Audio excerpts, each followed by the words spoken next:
ಮೊದಲನೇದಾಗಿ ಈ ಒಂದು ತಾಸು ವಿಡಿಯೋ ನಾನು ಮಾಡ್ತೀನಿ. ನಾವೆಲ್ಲರೂ ಕೂಡ ಏನಪ್ಪ ಅಂದ್ರೆ ನನ್ನ ಒಂದು ಕ್ಲಾಸನ್ನು ಕೇಳಿ ನಂತರ ಇದು ಸರಿ ಅನಿಸಿದ್ರೆ ಏನಪ್ಪ ಅಂದ್ರೆ ಸಬ್ಸ್ಕ್ರೈಬ್ ಮಾಡಿ ಮತ್ತು ನಿಮ್ಮೆಲ್ಲ ಸ್ನೇಹಿತರಿಗೂ ಶೇರ್ ಮಾಡಿ. ಯಾಕಂದ್ರೆ ನಾಳೆ ಬರ್ತಕ್ಕಂಥ ಪೊಲೀಸ್ ಪರೀಕ್ಷೆಗೆ ಈ ಇತಿಹಾಸದ ಮೇಲೆ ಬರ್ತಕ್ಕಂಥ ಒಂದು ಪ್ರಶ್ನೆಗಳು ಬಂದರೂ ಬರ್ಬೋದು ಈ ವಿಡಿಯೋದಲ್ಲಿ ಅಂತ ಹೇಳ್ತಾ. ಈ ಪ್ರಾಚೀನ ಭಾರತದ ಇತಿಹಾಸ ಅಂತೇಳಿ ಬಂದಾಗ ನಾವು ಇತಿಹಾಸದ ಹಿನ್ನೆಲೆ ಹಿಡ್ಕೊಂಡು ಬಂದಾಗ ನಾವೇನಂತ ಕರಿತೀವಪ್ಪ ಅಂತಾರೆ ಹಿಸ್ಟ್ರಿ ಅಂತೇಳಿ ಕರಿತೀವಿ. ಇಂಗ್ಲೀಷ್ನಲ್ಲಿ ಹಿಸ್ಟರಿ ಅಂತೇಳಿ ಕರಿತೀವಿ. ಹಿಸ್ಟ್ರಿ ಅಂತಕ್ಕಂಥ ಇಂಗ್ಲೀಷ್ ಭಾಷೆಯ ಪದ ಇದು. ನಾವು ಇಂಗ್ಲೀಷ್ನಲ್ಲಿ ಹಿಸ್ಟ್ರಿ ಅಂತ ಕರೆದ್ರೆ ಕನ್ನಡದಲ್ಲಿ ಇತಿಹಾಸ ಅಂತ ಕರಿತೀವಿ. ಕನ್ನಡದಲ್ಲಿ ನಾವು ಇತಿಹಾಸ ಅಂತೇಳಿ ಕರಿತೀವಿ. ಹಾಗಾದರೆ ಈ ಹಿಸ್ಟ್ರಿ ಎಂಬ ಪದ ಮೂಲತಃ ಏನಪ್ಪ ಅಂದ್ರೆ ಯಾವ ಭಾಷೆಯಿಂದ ಬಂತು ಅಂದ್ರೆ ಹಿಸ್ಟರಿ ಎಂಬ ಪದ ಮೂಲತಃ ಗ್ರೀಕ್ ಭಾಷೆಯಿಂದ ಬಂದಿದ್ದು. ಗ್ರೀಕ್ ಭಾಷೆ ಯಾವುದರಿಂದ ಬಂದಿದ್ದು ಅಂತ ಬಂದಾಗ ಗ್ರೀಕ್ ಭಾಷೆಯ ಹಿಸ್ಟೋರಿಯಾ ಎಂಬುದರಿಂದ ಬಂದದ್ದು. ಹಿಸ್ಟೋರಿಯಾ ಎಂಬುದರಿಂದ ಬಂದಿದ್ದು. ಇಲ್ಲಿ ಪ್ರಶ್ನೆ ಕೇಳೋಣ, ಹಿಸ್ಟೋರಿಯಾ ಪದದ ಅರ್ಥ ಏನು ಅಂತ ಕೇಳೋಣ. ಹಿಸ್ಟೋರಿಯಾ ಪದದ ಅರ್ಥ ತನಿಖೆ ಅಥವಾ ವಿಚಾರಣೆ ಮಾಡುವಂತಕ್ಕಂಥ ಅರ್ಥ ಕೊಡ್ತದೆ. ತನಿಖೆ ಅಥವಾ ವಿಚಾರಣೆ ಮಾಡುವಂತಕ್ಕಂಥ ಅರ್ಥ ಕೊಡ್ತದೆ. ನೋಡಿ, ಹಿಸ್ಟ್ರಿ ಎಂಬ ಇಂಗ್ಲಿಷ್ ಪದವು ಮೂಲತಃ ಗ್ರೀಕ್ ಭಾಷೆಯ ಹಿಸ್ಟೋರಿಯಾ ಎಂಬುದರಿಂದ ಬಂದದ್ದು. ಹಿಸ್ಟೋರಿಯಾ ಪದದ ಅರ್ಥ ತನಿಖೆ ಅಥವಾ ವಿಚಾರಣೆ ಅಂತಕ್ಕಂಥ ಅರ್ಥ ಕೊಡ್ತದೆ. ಕನ್ನಡದಲ್ಲಿ ಏನಂತ ಕರಿತಾರೆ? ಇತಿಹಾಸ ಅಂತ ಕರಿತಾರೆ. ಮತ್ತೆ ಇದು ಕೂಡ ಪ್ರಶ್ನೆ ಮಾಡ್ಯಾನ, ಕನ್ನಡದಲ್ಲಿ ಇತಿಹಾಸ ಎಂಬ ಪದ ಮೂಲತಃ ಯಾವ ಭಾಷೆಯಿಂದ ಬಂದದ್ದು? ಕನ್ನಡದಲ್ಲಿ ಇತಿಹಾಸ ಎಂಬ ಪದ ಮೂಲತಃ ಸಂಸ್ಕೃತ ಭಾಷೆಯಿಂದ ಬಂದದ್ದು. ಸಂಸ್ಕೃತ ಭಾಷೆಯ ಇತಿ ಅಧಿಕ್ ಅಸ್, ಇತಿ ಅಧಿಕ್ ಅಸ್ ಇತಿಹಾಸ. ಹೌದಾ? ಇತಿ ಎಂದರೆ ಹೀಗೆ, ಹೀಗೆ, ಅಸ್ ಎಂದರೆ ಇತ್ತು. ಅಂದ್ರ ಕನ್ನಡದಲ್ಲಿ ಇತಿಹಾಸ ಎಂಬ ಪದ ಮೂಲತಃ ಸಂಸ್ಕೃತ ಭಾಷೆಯ ಇತಿ ಅಧಿಕ ಅಸ್ ಎಂಬುದರಿಂದ ಬಂದಿದೆ. ಇತಿ ಅಂದರೆ ಹೀಗೆ, ಅಸ್ ಅಂದ್ರೆ ಇತ್ತು ಅಂತಕ್ಕಂಥ ಅರ್ಥ ಕೊಡ್ತದ. ಅಂದ್ರೆ ಇತಿಹಾಸ ಹೀಗೆ ಇತ್ತು, ಹೀಗೆ ನಡೆದಿತ್ತು ಅಂತ ಖಚಿತವಾಗಿ ಹೇಳುವುದೇ ಇತಿಹಾಸ. ಹಾಗಾದ್ರೆ ಇಂಥ ಇತಿಹಾಸದ ಪಿತಾಮಹ ಅಂತ ಯಾರಿಗೆ ಕರೀತಾರೆ ಅಂದ್ರೆ ಇತಿಹಾಸದ ಪಿತಾಮಹ ಗ್ರೀಕ್ ದೇಶದ ಹೆರೋಡೋಟಸ್ ಅನ್ನು ಕರೀತಾರೆ. ಹೆರೋಡೋಟಸ್ ಅನ್ನು ಇತಿಹಾಸದ ಪಿತಾಮಹ ಅಂತೇಳಿ ಕರೀತಾರೆ. ಇತಿಹಾಸದ ಪಿತಾಮಹ ಹೆರೋಡೋಟಸ್, ಆತನ ದೇಶ ಗ್ರೀಕ್. ಹೀಗಾಗಿ ಇತಿಹಾಸವನ್ನು ಪ್ರಪಂಚದಲ್ಲಿಯೇ ಮೊಟ್ಟ ಮೊದಲ ಬಾರಿಗೆ ಬರೆಯಲು ಪ್ರಾರಂಭಿಸಿದವರೇ ಗ್ರೀಕರು. ಅದಕ್ಕಾಗಿ ಗ್ರೀಕ್ ದೇಶವನ್ನು ಇತಿಹಾಸದ ತವರು ಮನೆ ಅಂತ ಕರೀತಾರೆ. ಇತಿಹಾಸದ ತವರು ಮನೆ, ಲೇಖನಿಗಳ ತವರು ಮನೆ ಅಂತೇಳಿ ಕರೀತಾರೆ. ಪ್ರಪಂಚದಲ್ಲಿಯೇ ಮೊಟ್ಟ ಮೊದಲ ಬಾರಿಗೆ ಇತಿಹಾಸವನ್ನು ಬರೆಯಲು ಪ್ರಾರಂಭಿಸಿದವನೇ ಹೆರೋಡೋಟಸ್ ಅನ್ನೋ ಕಾರಣಕ್ಕಾಗಿ ಹೆರೋಡೋಟಸ್ ಅನ್ನು ಇತಿಹಾಸದ ಪಿತಾಮಹ ಅಂತೇಳಿ ಕರೀತಾರ.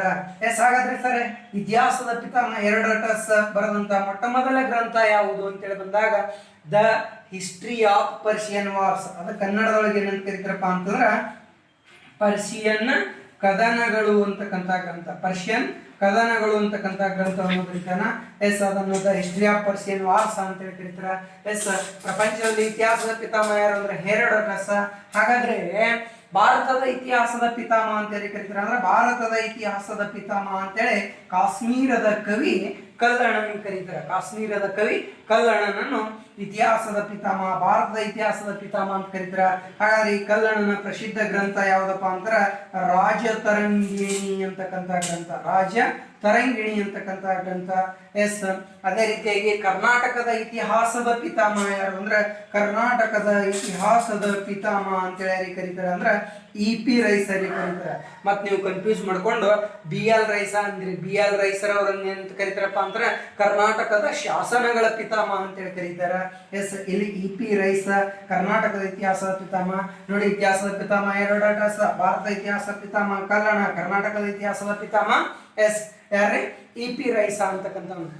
ಇತಿಹಾಸಕ್ಕೆ ಸಂಬಂಧಪಟ್ಟಂತೆ ನಿಮ್ಗೆಲ್ಲ ಗೊತ್ತಿರೋ ಹಾಗೆ ಸಾಕಷ್ಟು ವ್ಯಾಖ್ಯೆಗಳದಾವ. ಇತಿಹಾಸ ಅಂದ್ರೆ ಏನು ಅಂತೇಳಿ ಸಾಮಾನ್ಯವಾಗಿ ನಿಮ್ಮ ಪ್ರಶ್ನೆ ಕೇಳಿದಾಗ ಇತಿಹಾಸ ಅಂದ್ರೆ ನೀವು ಹೇಳ್ಬಿಡ್ತೀರಿ ಒಮ್ಮೆ ಹಿಂದೆ ಆಗಿ ಹೋಗಿರ್ತಕ್ಕಂಥ ಘಟನೆಗಳ ಕುರಿತು ಅಧ್ಯಯನವೇ ಇತಿಹಾಸ ಅಂತ ಹೇಳ್ತೀರಿ. ಕೆಲವೊಂದು ಕಡೆ ಏನ್ ಮಾಡ್ತಾನಂದ್ರೆ ಹೆರೋಡೋಟಸ್ ಅವರ ಪ್ರಕಾರ ಇತಿಹಾಸ ಎಂದರೇನು ಅಂತೇಳಿ ಪ್ರಶ್ನೆ ಕೇಳಿದ್ರ ಹೆರೋಡೋಟಸ್ ಅವರ ಪ್ರಕಾರ ಇತಿಹಾಸ ಎಂದರೇನು? ಹೆರೋಡೋಟಸ್ ಅವರ ಪ್ರಕಾರ ಇತಿಹಾಸ ಅಂತೇಳಿ ಬಂದಾಗ ಮುಂದಿನ ಪೀಳಿಗೆ ನೆನಪಿಡಬೇಕಾದ ಮಹಾನ್ ವೀರರ ಜೀವನ ಚರಿತ್ರೆ ಅಥವಾ ಮಹತ್ವಪೂರ್ಣ ಘಟನೆಗಳ ಅಧ್ಯಯನವೇ ಇತಿಹಾಸ ಅಂತ ಹೇಳ್ತಾರೆ. ಹಾಗೆ ಭಾರತ ದೇಶದ ಮೊಟ್ಟ ಮೊದಲ ಪ್ರಧಾನಮಂತ್ರಿ ಜವಾಹರ್ಲಾಲ್ ನೆಹರು ಕೂಡ ಇತಿಹಾಸದ ಕುರಿತು ಒಂದು ವ್ಯಾಖ್ಯೆ ನೀಡ್ತಾರೆ. ಅನಾಗರಿಕತೆಯಿಂದ ನಾಗರಿಕತೆಯತ್ತ ಸಾಗಿ ಬಂದ ಮನುಕುಲದ ಕಥೆಯೇ ಇತಿಹಾಸ. ಹೀಗೆ ಇತಿಹಾಸಕ್ಕೆ ಸಾಕಷ್ಟು ವ್ಯಾಖ್ಯೆಗಳು ವಾಕ್ಯಗಳು ಇದ್ರೂ ಕೂಡ ಇತಿಹಾಸಕಾರರು ಏನಪ್ಪಾ ಅಂತಂದ್ರೆ ಇವುಗಳನ್ನು ಇನ್ನೂ ಪರಿಪೂರ್ಣವಾಗಿ ಒಪ್ಕೊಂಡಿಲ್ಲ. ಯಾಕಂದ್ರೆ ಇತಿಹಾಸ ಅನ್ನೋದು ನಿಂತ ನೀರಲ್ಲ, ಇದೊಂದು ನಿರಂತರವಾಗಿ ಇರ್ತಕ್ಕಂತಹ ಒಂದು ಅಧ್ಯಯನ ಅಂತೇಳಿ ಹೇಳ್ಬಹುದು. ಹೀಗೆ ಇತಿಹಾಸ ಆರಂಭ ಆಗ್ತದ. ಇನ್ನು ಇಲ್ಲಿ ಈ ಎಕ್ಸಾಮ್ಗೆ ಸಂಬಂಧಪಟ್ಟಂಗೆ ಇತಿಹಾಸದ ಹಿನ್ನೆಲೆ ಬಂದಾಗ ನಿಮ್ಗೆ ಇನ್ನೂ ಗೊತ್ತದ. ನಾವು ಒಮ್ಮೆ ಡೈರೆಕ್ಟ್ ಏನಪ್ಪಾ ಅಂದ್ರೆ ಇತಿಹಾಸವನ್ನು ಎಷ್ಟು ಭಾಗಗಳಾಗಿ ವಿಭಾಗಿಸ್ಯಾನ ಅಂದ್ರೆ ಇತಿಹಾಸವನ್ನು 3 ಭಾಗಗಳಾಗಿ ವಿಭಾಗಿಸ್ತಾನ. ಆ 3 ಭಾಗಗಳು ಯಾವಪ್ಪ ಅಂದ್ರೆ 1 pre history, 2 pro history, 3 history ಅಂತೇಳಿ. Pre history, pro history, history ನೋಡಿ, pre history, pro history, history ಅಂತೇಳಿ 3 ಭಾಗ ಮಾಡ್ತಾನ. ಅಂದ್ರೆ ಪ್ರೀ ಹಿಸ್ಟ್ರಿ ಅಂದ್ರೆ ಇತಿಹಾಸ ಪೂರ್ವ ಕಾಲ, ಪ್ರೋ ಹಿಸ್ಟ್ರಿ ಅಂದ್ರೆ ಇತಿಹಾಸ ಸಮೀಪ ಕಾಲ, 3 ಹಿಸ್ಟ್ರಿ ಅಂದ್ರೆ ಇತಿಹಾಸ ಕಾಲ. ಅಂದ್ರೆ ದಾಖಲೆಗಳಿಲ್ಲದ ಕಾಲ ಪ್ರೀ ಹಿಸ್ಟ್ರಿ, ದಾಖಲೆಗಳಿದ್ದು ಓದಲು ಸಾಧ್ಯವಾಗದ ಕಾಲ ಪ್ರೋ ಹಿಸ್ಟರಿ, ಹಿಸ್ಟ್ರಿ ಅಂದ್ರೆ ದಾಖಲೆಗಳಿದ್ದು ಓದಲು ಮತ್ತು ಬರೆಯಲು ಸಾಧ್ಯವಾಗಿರ್ತಕ್ಕಂಥ ಕಾಲ. ಹಾಗಾದ್ರೆ ಏನು ಓದಿದ್ರು ಏನು ಬರೆದ್ರು ಅಲ್ಲಕ್ಕ ದಾಖಲೆಗಳು ಅಂತೇಳಿ ಬಂದಾಗ ಏನ್ ದಾಖಲೆಗಳು? ಇತಿಹಾಸಕ್ಕೆ ಸಂಬಂಧಪಟ್ಟಂತೆ ಇವತ್ತಿನ ಇತಿಹಾಸ ನಾವೆಲ್ಲ ಅಧ್ಯಯನ ಮಾಡಕತ್ತೀವಪ್ಪ ಅಂದ್ರೆ ಏನ್ ದಾಖಲೆಗಳು ಸಿಕ್ಕು ಇತಿಹಾಸಕ್ಕೆ ಸಂಬಂಧಪಟ್ಟಾಗ? ಅದಕ್ಕೆ ನಾವು ಆಧಾರಗಳು ಅಂತೇಳಿ ಮಾಡ್ಕೊಂತೀವಿ. ಆಧಾರಗಳು ಅಂತೇಳಿ ಬಂದಾಗ 2 ಭಾಗಗಳ ಮಾಡ್ಕೊಂತೀವಿ. ಒಂದೇನಪ್ಪ ಅಂದ್ರೆ ದೇಶೀಯ ಸಾಹಿತ್ಯ, ಇದು ಸಾಹಿತ್ಯಿಕ ಆಧಾರಗಳು ಅಂತ ಒಂದು ಮಾಡ್ಕೊಂತಾರ. ಒಂದು ಸಾಹಿತ್ಯಿಕ ಆಧಾರಗಳು, ಇನ್ನೊಂದು ಪ್ರಾಕ್ತನ ಆಧಾರಗಳು ಅಂತೇಳಿ. ಪ್ರಾಕ್ತನ ಆಧಾರಗಳು. ಇನ್ನು ಸಾಹಿತ್ಯಿಕವನ್ನು ಮತ್ತೆ 2 ಭಾಗಗಳಾಗಿ ಮಾಡ್ಕೊಂತಾನ. ಒಂದೇನಪ್ಪಾ ಅಂತಂದ್ರೆ ದೇಶೀಯ ಸಾಹಿತ್ಯ, ಇನ್ನೊಂದು ವಿದೇಶಿಯ ಸಾಹಿತ್ಯ. ಈ ಕಡೆ ಪ್ರಾಕ್ತನ ಆಧಾರಗಳಲ್ಲಿ 4 ಭಾಗಗಳಾಗಿ ಮಾಡ್ಕೊಂತಾನ. ಒಂದೇನಪ್ಪಾ ಅಂತಾರೆ ಶಾಸನಗಳು, 2 ನಾಣ್ಯಗಳು, 3 ಏನಪ್ಪಾ ಅಂತ 3 ಸ್ಮಾರಕಗಳು, 4 ಏನಪ್ಪಾ ಅಂತಾರೆ ಭೂ ಉತ್ಖನನಗಳು ಅಂತೇಳಿ 4 ಭಾಗಗಳಾಗಿ ಮಾಡ್ಕೊಂತಾನೆ. ಇನ್ನು ಇಲ್ಲಿ ಇನ್ನಷ್ಟು ಇತಿಹಾಸಕ್ಕೆ ಸಂಬಂಧಪಟ್ಟಂತೆ ಮತ್ತೆ ಪ್ರಶ್ನೆಗಳ ಏನ್ ಕೇಳೇನಪ್ಪ ಅಂತಂದ್ರೆ ಇಲ್ಲಿ ಇದು ಇಡೀ ಪ್ರಪಂಚದ ಇತಿಹಾಸದ ಹಿನ್ನೆಲೆ. ಈ ತರ ಎಲ್ಲಾ ರಾಷ್ಟ್ರದವರು ಕೂಡ ಇತಿಹಾಸವನ್ನು ಆರಂಭದಲ್ಲಿ ಹೀಗೆ ಅಧ್ಯಯನ ಮಾಡೋದು. ಇನ್ ನೆಕ್ಸ್ಟ್ ಏನಪ್ಪಾ ಅಂತಂದ್ರೆ ನಾವು ನಮ್ಮ ದೇಶದ ಇತಿಹಾಸಕ್ಕೆ ಬರೋಣ. ದೇಶದ ಇತಿಹಾಸ ಅಂತ ಹೇಳಿದ್ರೆ ನಮ್ಮ ದೇಶ ಯಾವ್ದಪ್ಪ ಅಂತಂದ್ರೆ ಭಾರತ. ಭಾರತ ಪ್ರಸ್ತುತ ಏನಪ್ಪಾ ಅಂದ್ರೆ ಯಾವ ಖಂಡದಲ್ಲಿದೆ? ಭಾರತ ಪ್ರಸ್ತುತ ಏನಪ್ಪಾ ಅಂದ್ರೆ ಏಷ್ಯಾ ಖಂಡದಲ್ಲಿದೆ. ಏಷ್ಯಾ ಖಂಡದ ಯಾವ ದಿಕ್ಕಿನಲ್ಲಿ ಭಾರತ ಅದ? ಏಷ್ಯಾ ಖಂಡದ ದಕ್ಷಿಣ ದಿಕ್ಕಿನಲ್ಲಿ ಭಾರತ ಅದ ಅಂತ ಹೇಳ್ತಾನೆ. ಹಾಗಾದ್ರೆ ನಮ್ಮ ದೇಶ ಭಾರತ ದೇಶಕ್ಕೆ ಕರಿತಕ್ಕಂತ ಇತರೆ ಹೆಸರುಗಳು ಯಾವುವು? ಭಾರತ ದೇಶಕ್ಕೆ ಇತರ ಹೆಸರುಗಳಿಂದ ಯಾವ್ಯಾವ ಹೆಸರುಗಳಿಂದ ಕರಿತಾರಪ್ಪ ಅಂದ್ರೆ ಭರತ ವರ್ಷ, ಭರತ ಖಂಡ, ಜಂಬೋ ದ್ವೀಪ, ಹಿಂದೂಸ್ತಾನ, ಇಂಡಿಯಾ ಅಂತಕ್ಕಂಥ ಹೆಸರಿನಿಂದ ಭಾರತಕ್ಕೆ ಕರೀತಾರೆ. ಹಾಗಾದರೆ ಇಲ್ಲಿ ಮತ್ತೆ ಇತಿಹಾಸಕ್ಕೆ ಸಂಬಂಧಪಟ್ಟಂತೆ ಪೊಲೀಸ್ ಪರೀಕ್ಷೆಗೆ ಸಾಕಷ್ಟು ಬಾರಿ ಪ್ರಶ್ನೆ ಕೇಳೋಣ. ಭಾರತವನ್ನು ಹಿಂದೂಸ್ತಾನ ಅಂತ ಕರೆದವರು ಯಾರು? ನೋಡಿ, ಭಾರತವನ್ನು ಹಿಂದೂಸ್ತಾನ ಅಂತ ಕರೆದವರು ಪರ್ಷಿಯನ್ನರು. ಪರ್ಷಿಯನ್ನರು. ಹಾಗಾದ್ರೆ ಭಾರತವನ್ನು ಇಂಡಿಯಾ ಅಂತ ಹೇಳಿ ಕರೀತಾರೆ. ಹಾಗಾದ್ರೆ ಭಾರತವನ್ನು ಇಂಡಿಯಾ ಅಂತ ಹೇಳಿ ಕರೆದವ್ರು ಯಾರು? ಭಾರತವನ್ನು ಇಂಡಿಯಾ ಅಂತ ಹೇಳಿ ಕರೆದವ್ರು ಯಾರಪ್ಪ ಅಂತಾರೆ ಗ್ರೀಕರು. ಇಲ್ಲಿ ಈ ಗ್ರೀಕರಿಗೆ ಏನಪ್ಪಾ ಅಂತಂದ್ರೆ ಈ ಇಂಡಿಯಾ ಅಂತಕ್ಕಂಥ ಹೆಸರು ಬರಲಿಕ್ಕೆ ಕಾರಣ ಏನಂದ್ರೆ ಭಾರತದ ಇಲ್ಲಿ ಒಂದು ಪ್ರಮುಖವಾಗಿರ್ತಕ್ಕಂಥ ನದಿ. ಯಾವ ನದಿಯಪ್ಪ ಅಂತಂದ್ರೆ ಅದು ಸಿಂಧೂ ನದಿಯ ಪ್ರಾಚೀನವಾಗಿರ್ತಕ್ಕಂಥ ಹೆಸರೇನಪ್ಪಾ ಅಂತಂದ್ರೆ ಇಂಡಸ್ ಅಂತಕ್ಕಂಥದ್ದು. ಗ್ರೀಕರಿಗೆ ಏನಪ್ಪಾ ಅಂತಂದ್ರೆ ಇದಕ್ಕ ಇಂಡಸ್ ಅಂತ ಯಾಕೆ ಕರೆದ್ರು ಅಂದ್ರೆ ಅವರು ಇಂಡಸ್ ಅಂತ ಉಚ್ಚಾರಣೆ ಮಾಡಕ್ ಆಗ್ಲಿಲ್ಲ, ಹೀಗಾಗಿ ಅವರು ಇಂಡಿಯಾ ಅಂತ ಹೇಳಿ ಕರೆದ್ರು. ಅದೇ ರೀತಿಯಾಗಿ ಇಲ್ಲಿ ಪರ್ಷಿಯನ್ನರು ಏನಪ್ಪಾ ಅಂತಾರೆ ಭಾರತವನ್ನು ಹಿಂದೂಸ್ತಾನ ಅಂತ ಹೇಳಿ ಕರೆದ್ರು. ಹಾಗಾದ್ರೆ ಭಾರತಕ್ಕೆ ಯಾವ ಒಂದು ನದಿಯ ಮೂಲಕ ಹೆಸರು ಬಂತು ಅಂದ್ರೆ ಅದು ಸಿಂಧೂ ನದಿಯ ಮೂಲಕ ಹೆಸರು ಬಂತು ಅಂತ ಹೇಳಿ ಸಾಕಷ್ಟು ಏನಪ್ಪಾ ಅಂತ ಬಾರಿ ಪ್ರಶ್ನೆಗಳು ಆಗ್ಯಾವ. ಇನ್ನ ಭಾರತವನ್ನು ಭೌಗೋಳಿಕವಾಗಿ ಎಷ್ಟು ಭಾಗಗಳಾಗಿ ಮಾಡ್ರ ಅಂದ್ರೆ 4 ಭಾಗಗಳಾಗಿ ಭೌಗೋಳಿಕವಾಗಿ ವಿಭಾಗ ಮಾಡ್ರ. ಉತ್ತರ ಹಿಮಾಲಯ ಪರ್ವತ ಪ್ರದೇಶ, ಉತ್ತರದ ಪರ್ವತಾದ ನದಿ ಬಯಲು ಪ್ರದೇಶ, ದಕ್ಕನ್ ಪ್ರಸ್ಥಭೂಮಿ, ಪೂರ್ವ ಪಶ್ಚಿಮ ಕರಾವಳಿ ತೀರ ಅಂತ ಹೇಳಿ 4 ಭಾಗಗಳಾಗಿ ವಿಭಾಗ ಮಾಡ್ಕೊಂತಾರ. ಇನ್ನ ಭಾರತದಲ್ಲಿ ಕಂಡುಬರ್ತಕ್ಕಂಥ ಜನಾಂಗಗಳು ಅಂತೇಳಿ ಬಂದಾಗ ಭಾರತದಲ್ಲಿ ಕಂಡುಬರ್ತಕ್ಕಂಥ ಜನಾಂಗ ಈಶಾನ್ಯ ಭಾರತದಲ್ಲಿ ಕಂಡುಬರ್ತಕ್ಕಂತಹ ಜನಾಂಗ ಯಾವುದಪ್ಪ ಅಂದ್ರೆ ಮಂಗೋಲಾಯ್ಡ್ ಜನಾಂಗ ಕಂಡುಬರ್ತದ. ಇನ್ನು ಪಶ್ಚಿಮ ಭಾರತದಲ್ಲಿ ಪ್ರೋಟೋ ಆಸ್ಟ್ರಲಾಯ್ಡ್ ಜನಾಂಗ ಕಂಡುಬರ್ತದ. ಇನ್ನು ದಕ್ಷಿಣ ಭಾರತದಲ್ಲಿ ದ್ರಾವಿಡಿಯನ್ ಜನಾಂಗ ಕಂಡುಬರ್ತದ. ಆಮೇಲೆ ಏನಪ್ಪಾ ಅಂದ್ರೆ ಉತ್ತರ ಭಾರತದಲ್ಲಿ ನಾಡಿಗ್ ಜನಾಂಗ ಕಂಡುಬರ್ತದ. ಇನ್ನು ಅಂಡಮಾನ್ ಮತ್ತು ನಿಕೋಬಾರ್ನಲ್ಲಿ ನಿಗ್ರಿಟೋ ಜನಾಂಗ ಅಂತೇಳಿ ಕಂಡುಬರ್ತದ. ಇನ್ನೊಂದು ಪ್ರಮುಖವಾಗಿ ಪೊಲೀಸ್ಗೆ ಮತ್ತು PSIಗೆ ಸಾಕಷ್ಟು ಬಾರಿ ಪ್ರಶ್ನೆ ಕೇಳೋಣ. ಏನ್ ಕೇಳೋಣಪ್ಪ ಅಂತಂದ್ರ ಈ ಮಾನವನ ವಿಕಾಸಕ್ಕೆ ಕಾರಣವಾಗಿರ್ತಕ್ಕಂಥ ಹಂತಗಳು ಅಂತೇಳಿ ಬಂದಾಗ ಒಟ್ಟು 5 ಹಂತಗಳಾಗಿ ಮಾಡ್ಕೊಂತಾನ. ಮಾನವನ ವಿಕಾಸಕ್ಕೆ ಕಾರಣವಾಗಿರ್ತಕ್ಕಂಥ ಹಂತಗಳು ಅಂತೇಳಿ ಬಂದಾಗ ಒಟ್ಟು ಶಿಲಾಯುಗಗಳು ಅಂತ ಓದ್ತಿರಲ್ಲ ನೀವು. ಆ ಶಿಲಾಯುಗಗಳು ಅಂತೇಳಿ ಬಂದಾಗ ಹಳೆಯ ಶಿಲಾಯುಗ ಹಳೆಯ ಶಿಲಾಯುಗ, ಎರಡನೇದೇನಪ್ಪ ಅಂದ್ರೆ ಮಧ್ಯ ಶಿಲಾಯುಗ ಮಧ್ಯ ಶಿಲಾಯುಗ, ಮೂರನೇದು ಯಾವ್ದಪ್ಪ ಅಂದ್ರೆ ನವ ಶಿಲಾಯುಗ, ನಾಲ್ಕನೇದೇನಪ್ಪ ಅಂದ್ರೆ ಲೋಹ ಯುಗ, ಐದನೇದೇನಪ್ಪ ಅಂದ್ರೆ ಕಬ್ಬಿಣ ಯುಗ ಅಂತೇಳಿ 5 ಭಾಗಗಳಾಗಿ ಮಾಡ್ಕೊಂತಾನ. ಇವುಗಳ ಹೆಂಗ್ ಪ್ರಶ್ನೆ ಕೇಳೋಣ. ಹಳೆಯ ಶಿಲಾಯುಗವನ್ನು ಇಂಗ್ಲಿಷ್ ಒಳಗೆ ಏನಂತ ಕರೀತಾರ ಅಂತ ಕೇಳೋಣ. ಹಳೆಯ ಶಿಲಾಯುಗವನ್ನು ಇಂಗ್ಲಿಷ್ ನಲ್ಲಿ ಪ್ಯಾಲಿಯೋಲಿಥಿಕ್ ಏಜ ಅಂತ ಕರೀತಾನ. ಪ್ಯಾಲಿಯೋಲಿಥಿಕ್ ಏಜ ಅಂತ ಹೇಳಿ ಕರೀತಾನ. ಎರಡನೇ ಮಧ್ಯ ಶಿಲಾಯುಗವನ್ನು ಇಂಗ್ಲಿಷ್ ನಲ್ಲಿ ಏನಂತ ಕರೀತಾನ ಅಂದ್ರೆ ಮೆಸೋಲಿಥಿಕ್ ಏಜ ಅಂತ ಕರೀತಾನ. ಮೆಸೋಲಿಥಿಕ್ ಏಜ. ನವಶಿಲಾಯುಗವನ್ನು ಇಂಗ್ಲಿಷ್ ನಲ್ಲಿ ನಿಯೋಲಿಥಿಕ್ ಏಜ ಅಂತ ಕರೀತಾನ. ಲೋಹ ಯುಗವನ್ನು ಇಂಗ್ಲಿಷ್ ನಲ್ಲಿ ಚಾಲ್ಕೋಲಿಥಿಕ್ ಏಜ ಅಂತ ಕರೀತಾನ. ಕಬ್ಬಿಣ ಯುಗವನ್ನು ಇಂಗ್ಲಿಷ್ ನೊಳಗೆ ಏನಂತ ಕರೀತಾನಪ್ಪ ಅಂದ್ರೆ ಮೆಗಾಲಿಥಿಕ್ ಏಜ ಅಂತ ಹೇಳಿ ಕರೀತಾನ. ಇವೇ ಪ್ರಶ್ನೆಗಳು ಕೇಳಿದ್ದು ಗೊತ್ತಿರಲಿ ನಿಮ್ಗ. ಹೊಂದಿಸಿ ಬರೆಯಿರಿ ಅಂತೇಳಿ ಸಾಕಷ್ಟು ಬಾರಿ ಪ್ರಶ್ನೆ ಕೇಳೋಣ. ಹಳೆಯ ಶಿಲಾಯುಗವನ್ನು ಪ್ಯಾಲಿಯೋಲಿಥಿಕ್ ಏಜ, ಮಧ್ಯ ಶಿಲಾಯುಗವನ್ನು ಮೆಸೋಲಿಥಿಕ್ ಏಜ, ನವಶಿಲಾಯುಗವನ್ನು ನಿಯೋಲಿಥಿಕ್ ಏಜ, ಲೋಹ ಯುಗವನ್ನು ಚಾಲ್ಕೋಲಿಥಿಕ್ ಏಜ, ಕಬ್ಬಿಣ ಯುಗವನ್ನು ಮೆಗಾಲಿಥಿಕ್ ಏಜ ಅಂತೇಳಿ ಕರೀತಾನ. ಇವುಗಳ ಕಾಲಾವಧಿ ಕೂಡ ಕೇಳೋಣ. ಸಾಕಷ್ಟು ಬಾರಿ ಕಾಲಾವಧಿನ ನಿಮ್ಗೆ ಅಷ್ಟು ಇಂಪಾರ್ಟೆಂಟ್ ಇಲ್ಲ, ಆದ್ರೂ ಕೂಡ ನೋಡಿ. ಕ್ರಿಸ್ತ ಪೂರ್ವ 40,000ದಿಂದ 10,000ದವರೆಗೆ. ನೆಕ್ಸ್ಟ್ ಏನಪ್ಪಾ ಅಂದ್ರೆ ಕ್ರಿಸ್ತ ಪೂರ್ವ 10,000ದಿಂದ 8,000ದವರೆಗೆ. ನೆಕ್ಸ್ಟ್ ಏನಪ್ಪಾ ಅಂದ್ರೆ 8,000ದಿಂದ 4,000ದವರೆಗೆ. ನೆಕ್ಸ್ಟ್ 4,000ದಿಂದ 1,000ದವರೆಗೆ. ನೆಕ್ಸ್ಟ್ ಕ್ರಿಸ್ತ ಪೂರ್ವ 1,000ದ ನಂತರದ ಕಾಲಾವಧಿ. ಕ್ರಿಸ್ತ ಪೂರ್ವ 1,000ದ ನಂತರದ ಕಾಲಾವಧಿ. ಹೀಗೆ ಏನಪ್ಪಾ ಅಂತಾರೆ.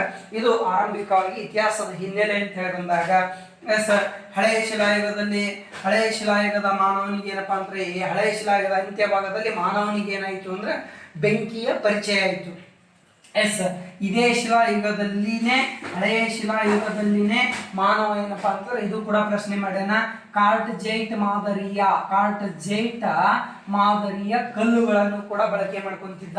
ನೆಕ್ಸ್ಟ್ ಮೆಸೋಲಿಥಿಕ್ ಏಜ, ಇವು ಅಲೆಮಾರಿ ಜೀವನ ನಡೆಸ್ತಾ, ಇವನು ಕೂಡ ಅಲೆಮಾರಿ ಜೀವನ ನಡೆಸ್ತಾ. ಇನ್ನ ಇದ್ರ ಮೇಲೆ ಪ್ರಶ್ನೆ ಕೇಳ್ತಾನ. ನವಶಿಲಾಯುಗದ ಮಾನವ ಅಂತೇಳಿ ಬಂದಾಗ ಭೂಮಿಯ ಮೇಲಿನ ಮೊಟ್ಟ ಮೊದಲ ಕೃಷಿಕ ಮಾನವ ಅಂತೇಳಿ ಕರೀತಾರೆ. ಅಂದ್ರೆ ನವಶಿಲಾಯುಗದ ಮಾನವನನ್ನು ಭೂಮಿಯ ಮೇಲಿನ ಪ್ರಥಮ ಕೃಷಿಕ, ಹೊಸ ಬದಲಾವಣೆಯ ಯುಗ ಅಂತೇಳಿ ಕರೀತಾರ.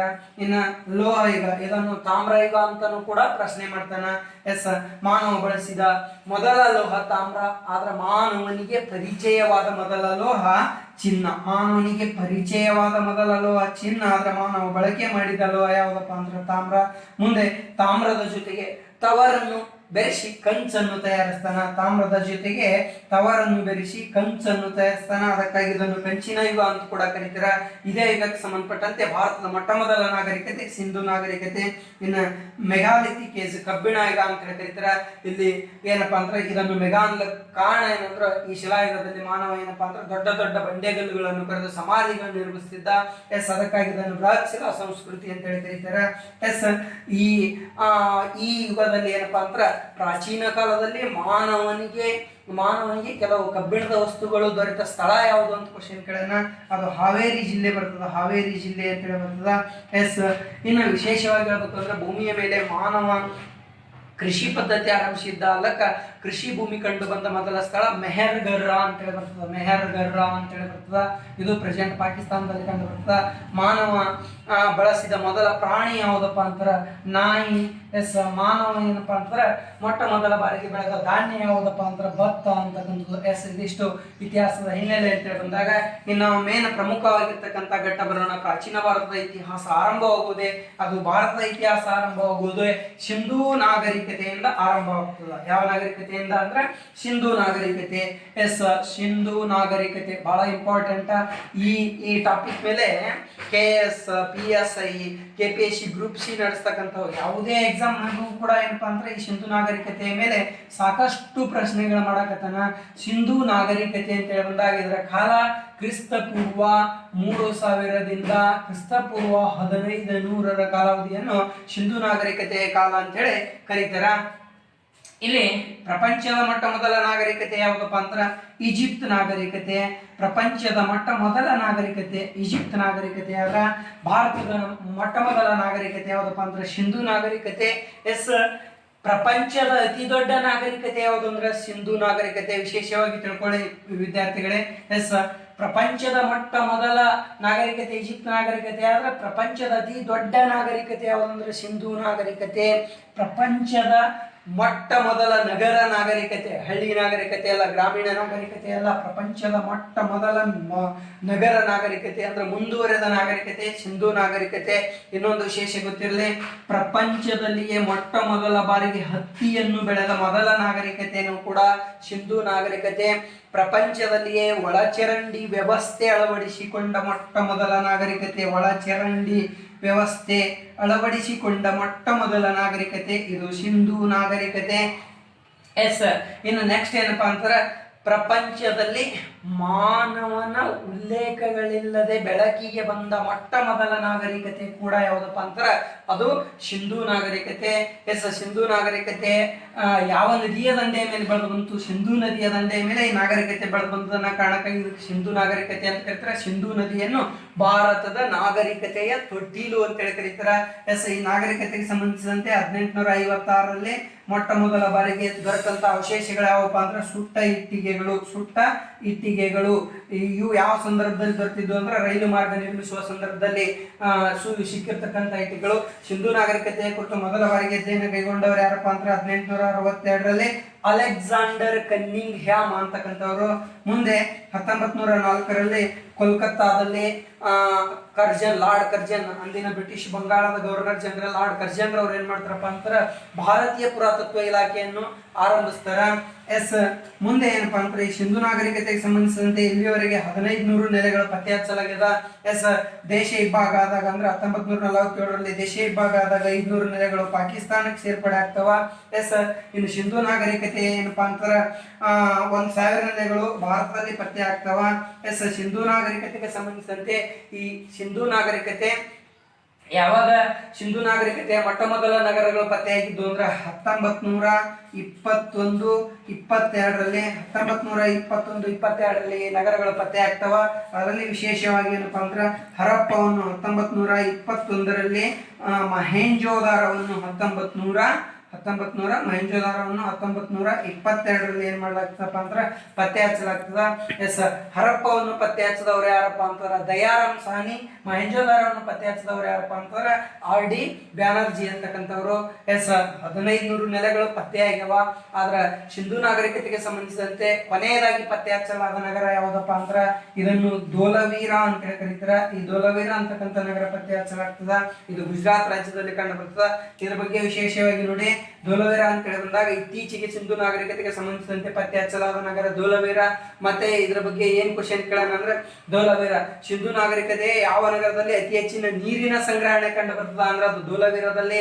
ಧೋಲವೀರದ ವಿಶೇಷತೆ ಏನಪ್ಪಾ ಅಂತಾರ ಸಿಂಧೂ ನಾಗರಿಕತೆ ಎಲ್ಲ ನಗರಗಳು 2 ಕೋಟೆಗಳಿಂದ 1 ಕೋಟೆಗಳಿಂದ ಆವೃತ ಆದ್ರೆ ಇದು 3 ಕೋಟೆಗಳಿಂದ ಸುತ್ತುವರೆದಂತಹ ನಗರ. ಇನ್ನೊಂದು ಇಲ್ಲಿ ಆಟದ ಮೈದಾನಗಳು ಕಂಡು ಬಂದಂತಹ ನಗರ. ಸಿಂಧೂ ನಾಗರಿಕತೆಗೆ ಸಂಬಂಧಿಸಿದಂತೆ ಭಾರತದಲ್ಲಿ ಕಂಡು ಬರುವ ಅತಿ ದೊಡ್ಡ ನಗರ ಯಾವುದು ಅಂದ್ರೆ ಧೋಲವೀರ. ಅದೇ ರೀತಿಯಾಗಿ ಸಿಂಧೂ ನಾಗರಿಕತೆಗೆ ಸಂಬಂಧಿಸಿದಂತೆ ಅತಿ ದೊಡ್ಡ ನಗರ ಯಾವುದು ಅಂದ್ರೆ ಮಹೇಂಜೋದಾರ. ಇದು ಪಾಕಿಸ್ತಾನದಲ್ಲಿದ. ಭಾರತದಲ್ಲಿ ಕೇಳಿದ್ರೆ ಧೋಲವೀರ. ಮೊದಲ ಪತ್ತೆ ಹಚ್ಚಿದ ನಗರ ಯಾವುದು ಅಂದ್ರ ಹರಪ್ಪ. ಹೀಗೆ ಇನ್ನೂ ಸಾಕಷ್ಟು ನಗರಗಳು ಬರ್ತಾವ. ಚುನಾದಾರ, ಆಮೇಲೆ ರಾಕಿಗರ, ನೆಕ್ಸ್ಟ್ ಏನಪ್ಪಾ ಅಂತಂದ್ರೆ ಲೋತಾಲಿಂದು ವಿಶೇಷತೆ ಅದ, ಬಹಳಷ್ಟು ವಿಶೇಷತೆ ಸಿಂಧು ನಾಗರಿಕತೆಯಲ್ಲಿ ಲೋತಾಲಿನ ವಿಶೇಷತೆ ಅದ. ಏನ್ ಲೋತಾಲ್ ವಿಶೇಷತೆ ಅಂತ ಹೇಳಿ ಬಂದಾಗ ಇಲ್ಲಿ ಹಡಗು ಕಟ್ಟೆ ಬಂದರು ಕಂಡು ಬರ್ತದೆ. ಇದನ್ನು SR ರಾವ್ ಅವರು ಕಂಡುಹಿಡಿತಾರ. ಹಡಗು ಕಟ್ಟೆ ಬಂದರು. ಸತಿ ಸಹಗಮನ ಪದ್ಧತಿ ರೂಢಿಯಲ್ಲಿತ್ತು. ಅಲ್ಲಕ ಜೋಡಿ ಶವದ ಪೆಟ್ಟಿಗೆ ಕಂಡು ಬಂದ ಸ್ಥಳ. ಆಮೇಲೆ ಭತ್ತದ ಅವಶೇಷಗಳು, ಭತ್ತ ಅಂದ್ರೆ ಅಕ್ಕಿಯ ಅವಶೇಷಗಳು ಕಂಡು ಬಂದಿದ್ದು ಕೂಡ ಎಲ್ಲಪ್ಪ ಅಂದ್ರ ಲೋತಾಲ್ನಲ್ಲಿ. ಆಮೇಲೆ ಆನೆಯ ದಂತದ ಅಳತೆ ಪಟ್ಟಿ ಕಂಡು ಬಂದ ಸ್ಥಳ ಯಾವ್ದಪ್ಪ ಅಂದ್ರ ಲೋತಾಲ ಅಂತಕ್ಕಂಥ ಸ್ಥಳ. ನೆಕ್ಸ್ಟ್ ಏನಪ್ಪಾ ಅಂದ್ರ ಸಿಂಧೂ ನಾಗರಿಕತೆಗೆ ಸಂಬಂಧಿಸಿದಂತೆ ಈ ಲೋತಾಲ್ನಲ್ಲಿ ನರಿಯ ಏನಪ್ಪಾ ಅಂತರ ಮನುಷ್ಯನ ಮುಖ, ನರಿಯ ಒಂದು ದೇಹಗಳ ಚಿತ್ರ ಕಂಡು ಬಂದಿದ್ದು ಕೂಡ ಏನಂದ್ರ ಅದು ಲೋತಾಲ್ನಲ್ಲಿ. ಸಿಂಧೂ ನಾಗರಿಕತೆಗೆ ಸಂಬಂಧಿಸಿದಂತೆ ಇನ್ನೂ ಏನಪ್ಪಾ ಅಂತಂದ್ರ ಸೌಂದರ್ಯ ಪೆಟ್ಟಿಗೆ ಕಂಡು ಬಂದ ಸ್ಥಳ ಯಾವ್ದಪ್ಪ ಅಂದ್ರ ಚುನಾದಾರು ಅಂತಕ್ಕಂಥ ಸ್ಥಳ. ಸ್ಥಳದಲ್ಲಿ ಸೌಂದರ್ಯ ಪೆಟ್ಟಿಗೆ ಕಂಡು ಬಂದ. ಚುನಾದಾರದ ವಿಶೇಷತೆ ಏನಂದ್ರ ಇದು ಕೋಟೆಗಳಿಲ್ಲದ ನಗರ ಮತ್ತು ಒಳಚರಂಡಿ ವ್ಯವಸ್ಥೆ ಇಲ್ಲದ ಸಿಂಧೂ ನಾಗರಿಕತೆ ಏಕೈಕ ನಗರ ಯಾವುದಂದ್ರ ಅದು ಚುನಾದಾರ ಅಂತಕ್ಕಂಥ. ಇನ್ನು ಕಾಲಿಬಂಗಾನ ಅಂತಕ್ಕಂಥ ಒಂದು ನಗರ ಬರ್ತದ. ಈ ಕಾಲಿಬಂಗಾನ ರಾಜಸ್ಥಾನದ ಗಂಗಾನಗರ ಜಿಲ್ಲೆಯ ಗಗ್ಗರ್ ನದಿಯ ದಂಡೆಯ ಮೇಲದ. ಆ ಗಗ್ಗರ್ ನದಿಯ ಪ್ರಾಚೀನವಾದ ಹೆಸರು ಸರಸ್ವತಿ. ಪ್ರಸ್ತುತ ಆ ಸರಸ್ವತಿ ನದಿ ಏನಾಗ್ಯದ ಅಂದ್ರೆ ಬತ್ತಿ ಹೋಗ್ಯದ. ಆ ಬತ್ತಿ ಹೋದ ಭಾಗವನ್ನು ಗುಪ್ತಗಾಮಿನಿ ಅಥವಾ ಗ್ರೀನ್ ಬೆಲ್ಟ್ ಅಂತ ಹೇಳಿ ಕರೀತಾರ. ಇನ್ನು ನೆಕ್ಸ್ಟ್ ಇನ್ನೊಂದು ವಿಶೇಷತೆ ಏನಪ್ಪಾ ಅಂತಂದ್ರೆ ಇಲ್ಲಿ ಒಂಟೆಯ ಮೂಳೆಗಳು ಕಂಡು ಬಂದಿದ್ದು. ಅಷ್ಟೇ ಅಲ್ಲದೆ ಏನಪ್ಪಾ ಅಂತಂದ್ರೆ ಅಲ್ಲಿ ನೇಗಿಲು ಹೊಡೆದಂತ ಭೂಮಿ ಕಂಡು ಬಂದ ಸ್ಥಳ ಕೂಡ ಯಾವುದು ಅಂದ್ರೆ ಕಾಲಿಬಂಗಾನ ಅಂತಕ್ಕಂಥ ಸ್ಥಳ. ಇನ್ನು ಸಿಂಧು ನಾಗರಿಕತೆಗೆ ಸಂಬಂಧಿಸಿದಂತೆ ಇನ್ನು ಸಾಕಷ್ಟು ವಿಚಾರಗಳು ಅಂತ ಹೇಳಿ ಬಂದಾಗ ಸಿಂಧೂ ಜನರ ಆರಾಧ್ಯ ದೇವರು ಯಾರಂದ್ರ ಪಶುಪತಿ. ಸಿಂಧೂ ಜನರ ಆರಾಧ್ಯ ದೇವತೆ ಯಾರು ಅಂದ್ರೆ ಮಾತೃದೇವತೆ. ಸಿಂಧೂ ಜನರ ಧಾರ್ಮಿಕ ಲಾಂಛನ ಯಾವ್ದಪ್ಪ ಅಂತರ ಸ್ವಸ್ತಿಕ. ಸಿಂಧೂ ಜನರು ಪೂಜಿಸುವ ಪ್ರಾಣಿ ಯಾವ್ದಪ್ಪ ಅಂತಂದ್ರೆ ಡುಬ್ಬದ ಗೂಳಿ. ಸಿಂಧೂ ಜನರ ಪ್ರೀತಿಯ ಪಕ್ಷಿ ಯಾವ್ದಂದ್ರೆ ಪಾರಿವಾಳ. ಸಿಂಧೂ ಜನರ ಆರಾಧಿಸುವ ಮರ ಯಾವುದಪ್ಪ ಅಂತ ಅರಳಿ ಮರ ಅಂತ ಹೇಳಿ ಬರ್ತದ. ಸಿಂಧೂ ಜನರ ಧರ್ಮ ಸನಾತನ ಧರ್ಮ, ಹಿಂದೂ ಧರ್ಮ. ಸಿಂಧೂ ಜನರಿಗೆ ಯಜ್ಞಯಾಗಾದಿಗಳ ಕಲ್ಪನೆ ಇತ್ತು ಅಲ್ಲ. ಲೋತಾಲ ಮತ್ತು ಕಾಲಿಬಂಗಾನ್ನಲ್ಲಿ ಯಜ್ಞ ಕುಂಡಗಳು ಕಂಡು ಬರ್ತಾವ. ಸಿಂಧೂ ಜನರಿಗೆ ಪವಿತ್ರ ಸ್ನಾನದ ಕಲ್ಪನೆ ಇತ್ತು ಅಲ್ಲಕ ಈಜುಕೊಳ ಕಂಡು ಬಂದ ಸ್ಥಳ ಯಾವ್ದಂದ್ರೆ ಮಹೇಂಜೋದಾರದಲ್ಲಿ ಕಂಡು ಬಂದಂತ ಈಜುಕೊಳವನ್ನು 1925ರಲ್ಲಿ ಸರ್ ಜಾನ್ ಮಾರ್ಷಲ್ ಅವರು ಪತ್ತೆ ಹಚ್ತಾರ. ಆ ಈಜುಕೊಳದ ಉದ್ದ ಮತ್ತು ಅಗಲ ಅಂತೇಳಿ ಪ್ರಶ್ನೆ ಕೇಳೋಣ. ಈಜುಕೊಳದ ಉದ್ದ 39 ಅಡಿ ಉದ್ದ, ಅದರ 23 ಅಡಿ ಅಗಲ, ಆಳ 8 ಅಡಿ ಆಳವಾಗಿರ್ತಕ್ಕಂಥ ಈ ಈಜುಕೊಳವನ್ನು 1925ರಲ್ಲಿ ಸರ್ ಜಾನ್ ಮಾರ್ಷಲ್ ಅವರು ಏನ್ ಮಾಡ್ತಾರಪ್ಪ ಅಂತ ಪತ್ತೆ ಹಚ್ತಾರ. ಇನ್ನು ಸಿಂಧೂ ನಾಗರಿಕತೆಯ ಜನರಿಗೆ ಕಬ್ಬು, ಕಬ್ಬಿಣ, ಕುದುರೆ ಈ ಮೂರುಗಳ ಬಗ್ಗೆ ಗೊತ್ತಿರಲಿಲ್ಲ. ಸಿಂಧೂ ನಾಗರಿಕತೆಯ ಜನರು ಶವ ಸಂಸ್ಕಾರ ಮಾಡ್ತಿದ್ರು. ಶವಗಳನ್ನು ಮಣ್ಣಿನಲ್ಲಿ ಹೂಳುತ್ತಿದ್ರು, ಸುಡುತ್ತಿದ್ರು. ಆಮೇಲೆ ಏನಪ್ಪಾ ಅಂತಂದ್ರೆ ಕೆಲವೊಂದು ಸಂದರ್ಭದಲ್ಲಿ ಶವಗಳನ್ನು ನಿರ್ಜನವಾದ ಪ್ರದೇಶದಲ್ಲಿ ಒಯ್ದು ಇಟ್ಟು ಬರ್ತಿದ್ರು. ಈ ಮೂರು ಪದ್ಧತಿಗಳನ್ನು ಅನುಸರಿಸ್ತಿದ್ರು. ಶವದ ಪೆಟ್ಟಿಗೆ ಕಂಡು ಬಂದ ಮೊದಲ ಸ್ಥಳ ಯಾವ್ದಂದ್ರೆ ಮಹೇಂಜೋದಾರ. ಜೋಡಿ ಶವದ ಪೆಟ್ಟಿಗೆ ಕಂಡು ಬಂದಿದ್ದು ಲೋತಾಲ. ಮನುಷ್ಯನ ಶವದೊಂದಿಗೆ ನಾಯಿಯ ಅಸ್ಥಿ ಪಂಜರ ಕಂಡು ಬಂದ ಸ್ಥಳ ಯಾವ್ದಪ್ಪ ಅಂತಂದ್ರೆ ಅದು ಮಾಂಡು ಅಂತಕ್ಕಂಥ ಜಮ್ಮು ಕಾಶ್ಮೀರದ ಮಾಂಡು ಅಂತಕ್ಕಂಥ ಸ್ಥಳ. ಇನ್ನು ಸಿಂಧೂ ನಾಗರಿಕತೆಗೆ ಸಂಬಂಧಿಸಿದಂತೆ ಕಂಚಿನ ನೃತ್ಯ ಮಾಡುವ ಸ್ತ್ರೀಯ ಕಂಚಿನ ವಿಗ್ರಹ ಕಂಡು ಬಂದ ಸ್ಥಳ ಮಹೇಂಜೋದಾರೋ. ಅಷ್ಟೇ ಅಲ್ಲದೆ ಸಿಂಧೂ ನಾಗರಿಕತೆಯಲ್ಲಿ ಗಡ್ಡಧಾರಿ ಮನುಷ್ಯನ ವಿಗ್ರಹ ಕಂಡು ಬಂದ ಸ್ಥಳ ಯಾವ್ದಪ್ಪ ಅಂತಂದ್ರೆ ಅದು ಕೂಡ ಮಹೇಂಜೋದಾರೋ. ಸಿಂಧೂ ನಾಗರಿಕತೆಯಲ್ಲಿ ಕಲ್ಲಂಗಡಿಯ ಬೀಜ ಕಂಡು ಬಂದ ಸ್ಥಳ ಹರಪ್ಪ. ಖರ್ಜೂರದ ಬೀಜ ಕಂಡು ಬಂದ ಸ್ಥಳ ಯಾವ್ದಪ್ಪ ಅಂದ್ರೆ ಮಹೇಂಜೋದಾರೋ. ನೆಕ್ಸ್ಟ್ ಏನಪ್ಪಾ ಅಂತಾರೆ ಸಿಂಧೂ ನಾಗರಿಕತೆಯಲ್ಲಿ ಕಂಚಿನ ಅಳತೆ ಪಟ್ಟಿ ಕಂಡು ಬಂದಂತಹ ಸ್ಥಳ ಯಾವುದಂದ್ರೆ ಮಹೇಂಜೋದಾರೋ ಅಂತಕ್ಕಂಥದ್ದು. ಸಿಂಧೂ ನಾಗರಿಕತೆಯ ಅವನತಿಗೆ ಕಾರಣಗಳು ಅಂತ ಹೇಳಿ ಬಂದಾಗ ನದಿಯ ಪ್ರವಾಹ ಅಂತ ಹೇಳ್ತಾರೆ, ಭೂಕಂಪನಗಳಿಂದ, ಹವಾಮಾನ ವೈಪರೀತ್ಯದಿಂದ, ಮತ್ತೆ ಏನಪ್ಪಾ ಅಂದ್ರ ಆರ್ಯರ ದಾಳಿಗಳಿಂದ ಸಿಂಧೂ ನಾಗರಿಕತೆ ಅವನತಿ ಹೊಂದಿರಬಹುದು ಅಂತೇಳಿ ಸಾಕಷ್ಟು ಏನಪ್ಪಾ ಅದ್ರ ವಿದ್ವಾಂಸರು ತಮ್ಮದೇ ಆದಂತ ಅಭಿಪ್ರಾಯಗಳನ್ನು ಮಂಡನೆ ಮಾಡ್ತಾರ. ಇದಿಷ್ಟು ಸಿಂಧೂ ನಾಗರಿಕತೆಗೆ ಸಂಬಂಧಪಟ್ಟಂತ ಪ್ರಮುಖ ಅಂಶಗಳು. ಸಿಂಧೂ ನಾಗರಿಕತೆಗೆ ಸಂಬಂಧ ಇನ್ನೊಂದಿಷ್ಟು ವಿಚಾರ ಹೇಳ್ಬೇಕಂದ್ರೆ ಆರ್ಥಿಕ ಜೀವನ ಅಂತ ಹೇಳಿ ಬಂದಾಗ ಇವರು ಕರ್ನಾಟಕದಿಂದ ಚಿನ್ನವನ್ನು ಆಮದು ಮಾಡ್ಕೊಂತಿದ್ರು. ಕೋಲಾರ ಮತ್ತು ರಾಯಚೂರು ಜಿಲ್ಲೆಯ ಹಟ್ಟಿ ಅಂತಕ್ಕಂಥ ಸ್ಥಳದಿಂದ ಚಿನ್ನವನ್ನು ಆಮದು ಮಾಡ್ಕೊತಿದ್ರು. ಮೊನ್ನೆ KS ಕ್ವಶನ್ ಕೂಡ ಮಾಡ್ಯಾನ. ಅಷ್ಟೇ ಅಲ್ಲದೆ ಈ ಸಿಂಧೂ ನಾಗರಿಕತೆಯಲ್ಲಿ ಇನ್ನೊಂದು ವಿಶೇಷತೆ ಏನಪ್ಪಾ ಅಂತಂದ್ರ ಇವರು ರಾಜಸ್ಥಾನದಿಂದ ತಾಮ್ರವನ್ನು, ಹಿಮಾಲಯದಿಂದ ಆಯುರ್ವೇದಿಕ್ ಔಷಧಿಯನ್ನು, ಅಷ್ಟೇ ಅಲ್ಲದೆ ಏನಪ್ಪಾ ಅಂತಂದ್ರ ಗುಜರಾತಿನಿಂದ ತೇಗದ ಮರಗಳನ್ನು, ಬದಕಸ್ತಾನದಿಂದ ಏನಪ್ಪಾ ಅಂದ್ರೆ ಕಾಗೆ ಬಂಗಾರವನ್ನು, ಬಾಲಕೋಟದಿಂದ ಏನಪ್ಪಾ ಅಂತಂದ್ರೆ ಶಂಖಗಳನ್ನು, ಇವೆಲ್ಲವೂ ಕೂಡ ಏನಪ್ಪಾ ಅಂದ್ರೆ ಆಮದು ಮಾಡ್ಕೋತಿದ್ರು. ಇನ್ನು ಸಿಂಧೂ ನಾಗರಿಕತೆಯ ಸಮಕಾಲೀನ ನಾಗರಿಕತೆಗಳು ಅಂತ ಪ್ರಶ್ನೆ ಮಾಡೋಣ. ಯಾವ ಈ ಸಿಂಧೂ ನಾಗರಿಕತೆಯ ಸಮಕಾಲೀನ ನಾಗರಿಕತೆಗಳು ಅಂದ್ರ ನೋಡಿ, ಈಜಿಪ್ಟ್ ಬರ್ತದ, ಮೆಸಪೋಟಮಿಯಾ ಬರ್ತದ, ಸುಮೇರಿಯನ್ ಬರ್ತದ, ಆಮೇಲೆ ಯಾವ್ದು ಬರ್ತಪ್ಪ ಅಂತ ಚೀನಾ ನಾಗರಿಕತೆ ಅಂತೇಳಿ ಬರ್ತದ. ಈ 4 ನಾಗರಿಕತೆಗಳು ಸಿಂಧೂ ನಾಗರಿಕತೆಯ ಸಮಕಾಲೀನ ನಾಗರಿಕತೆಗಳು. ಹೆಚ್ಚು ವ್ಯಾಪಾರ ಸಿಂಧೂ ಜನರು ಮೆಸಪೋಟಮಿಯಾ ನಾಗರಿಕತೆಯೊಂದಿಗೆ ಇತ್ತು. ಸಿಂಧೂ ನಾಗರಿಕತೆಯ ಜನರ ಪ್ರಮುಖ ವ್ಯಾಪಾರ ಕೇಂದ್ರಗಳು ಯಾವಪ್ಪ ಅಂದ್ರೆ ಲೋತಾಲ, ಸುಪ್ತ್ ಜಂಡ್ರ, ಚುನಾದಾರು, ಬಾಲ್ಕೋಟ, ಇವೆಲ್ಲವೂ ಕೂಡ ಸಿಂಧೂ ನಾಗರಿಕತೆಯ ಜನರ ಪ್ರಮುಖ ವ್ಯಾಪಾರ ಕೇಂದ್ರಗಳಾಗಿದ್ದು. ಸಿಂಧೂ ನಾಗರಿಕತೆಗೆ ಸಂಬಂಧಿಸಿದಂತೆ ಸ್ವತಂತ್ರಾನಂತರ ದೊರೆತ ಸಿಂಧೂ ನಾಗರಿಕತೆಯ ನೆಲೆ ಯಾವುದಪ್ಪ ಅಂದ್ರೆ ರೂಪಾರ ಅಂತಕ್ಕಂಥ ಸ್ಥಳ ಬರ್ತದ. ಸಿಂಧೂ ನಾಗರಿಕತೆಯಲ್ಲಿ ಬೆಂಕಿಯಿಂದ ನಾಶ ಹೊಂದಿದ ನಗರ ಯಾವುದಂದ್ರೆ ಕೋಟ್ ಡಿಜಿ ಅಂತ ಹೇಳಿ ಬರ್ತದ.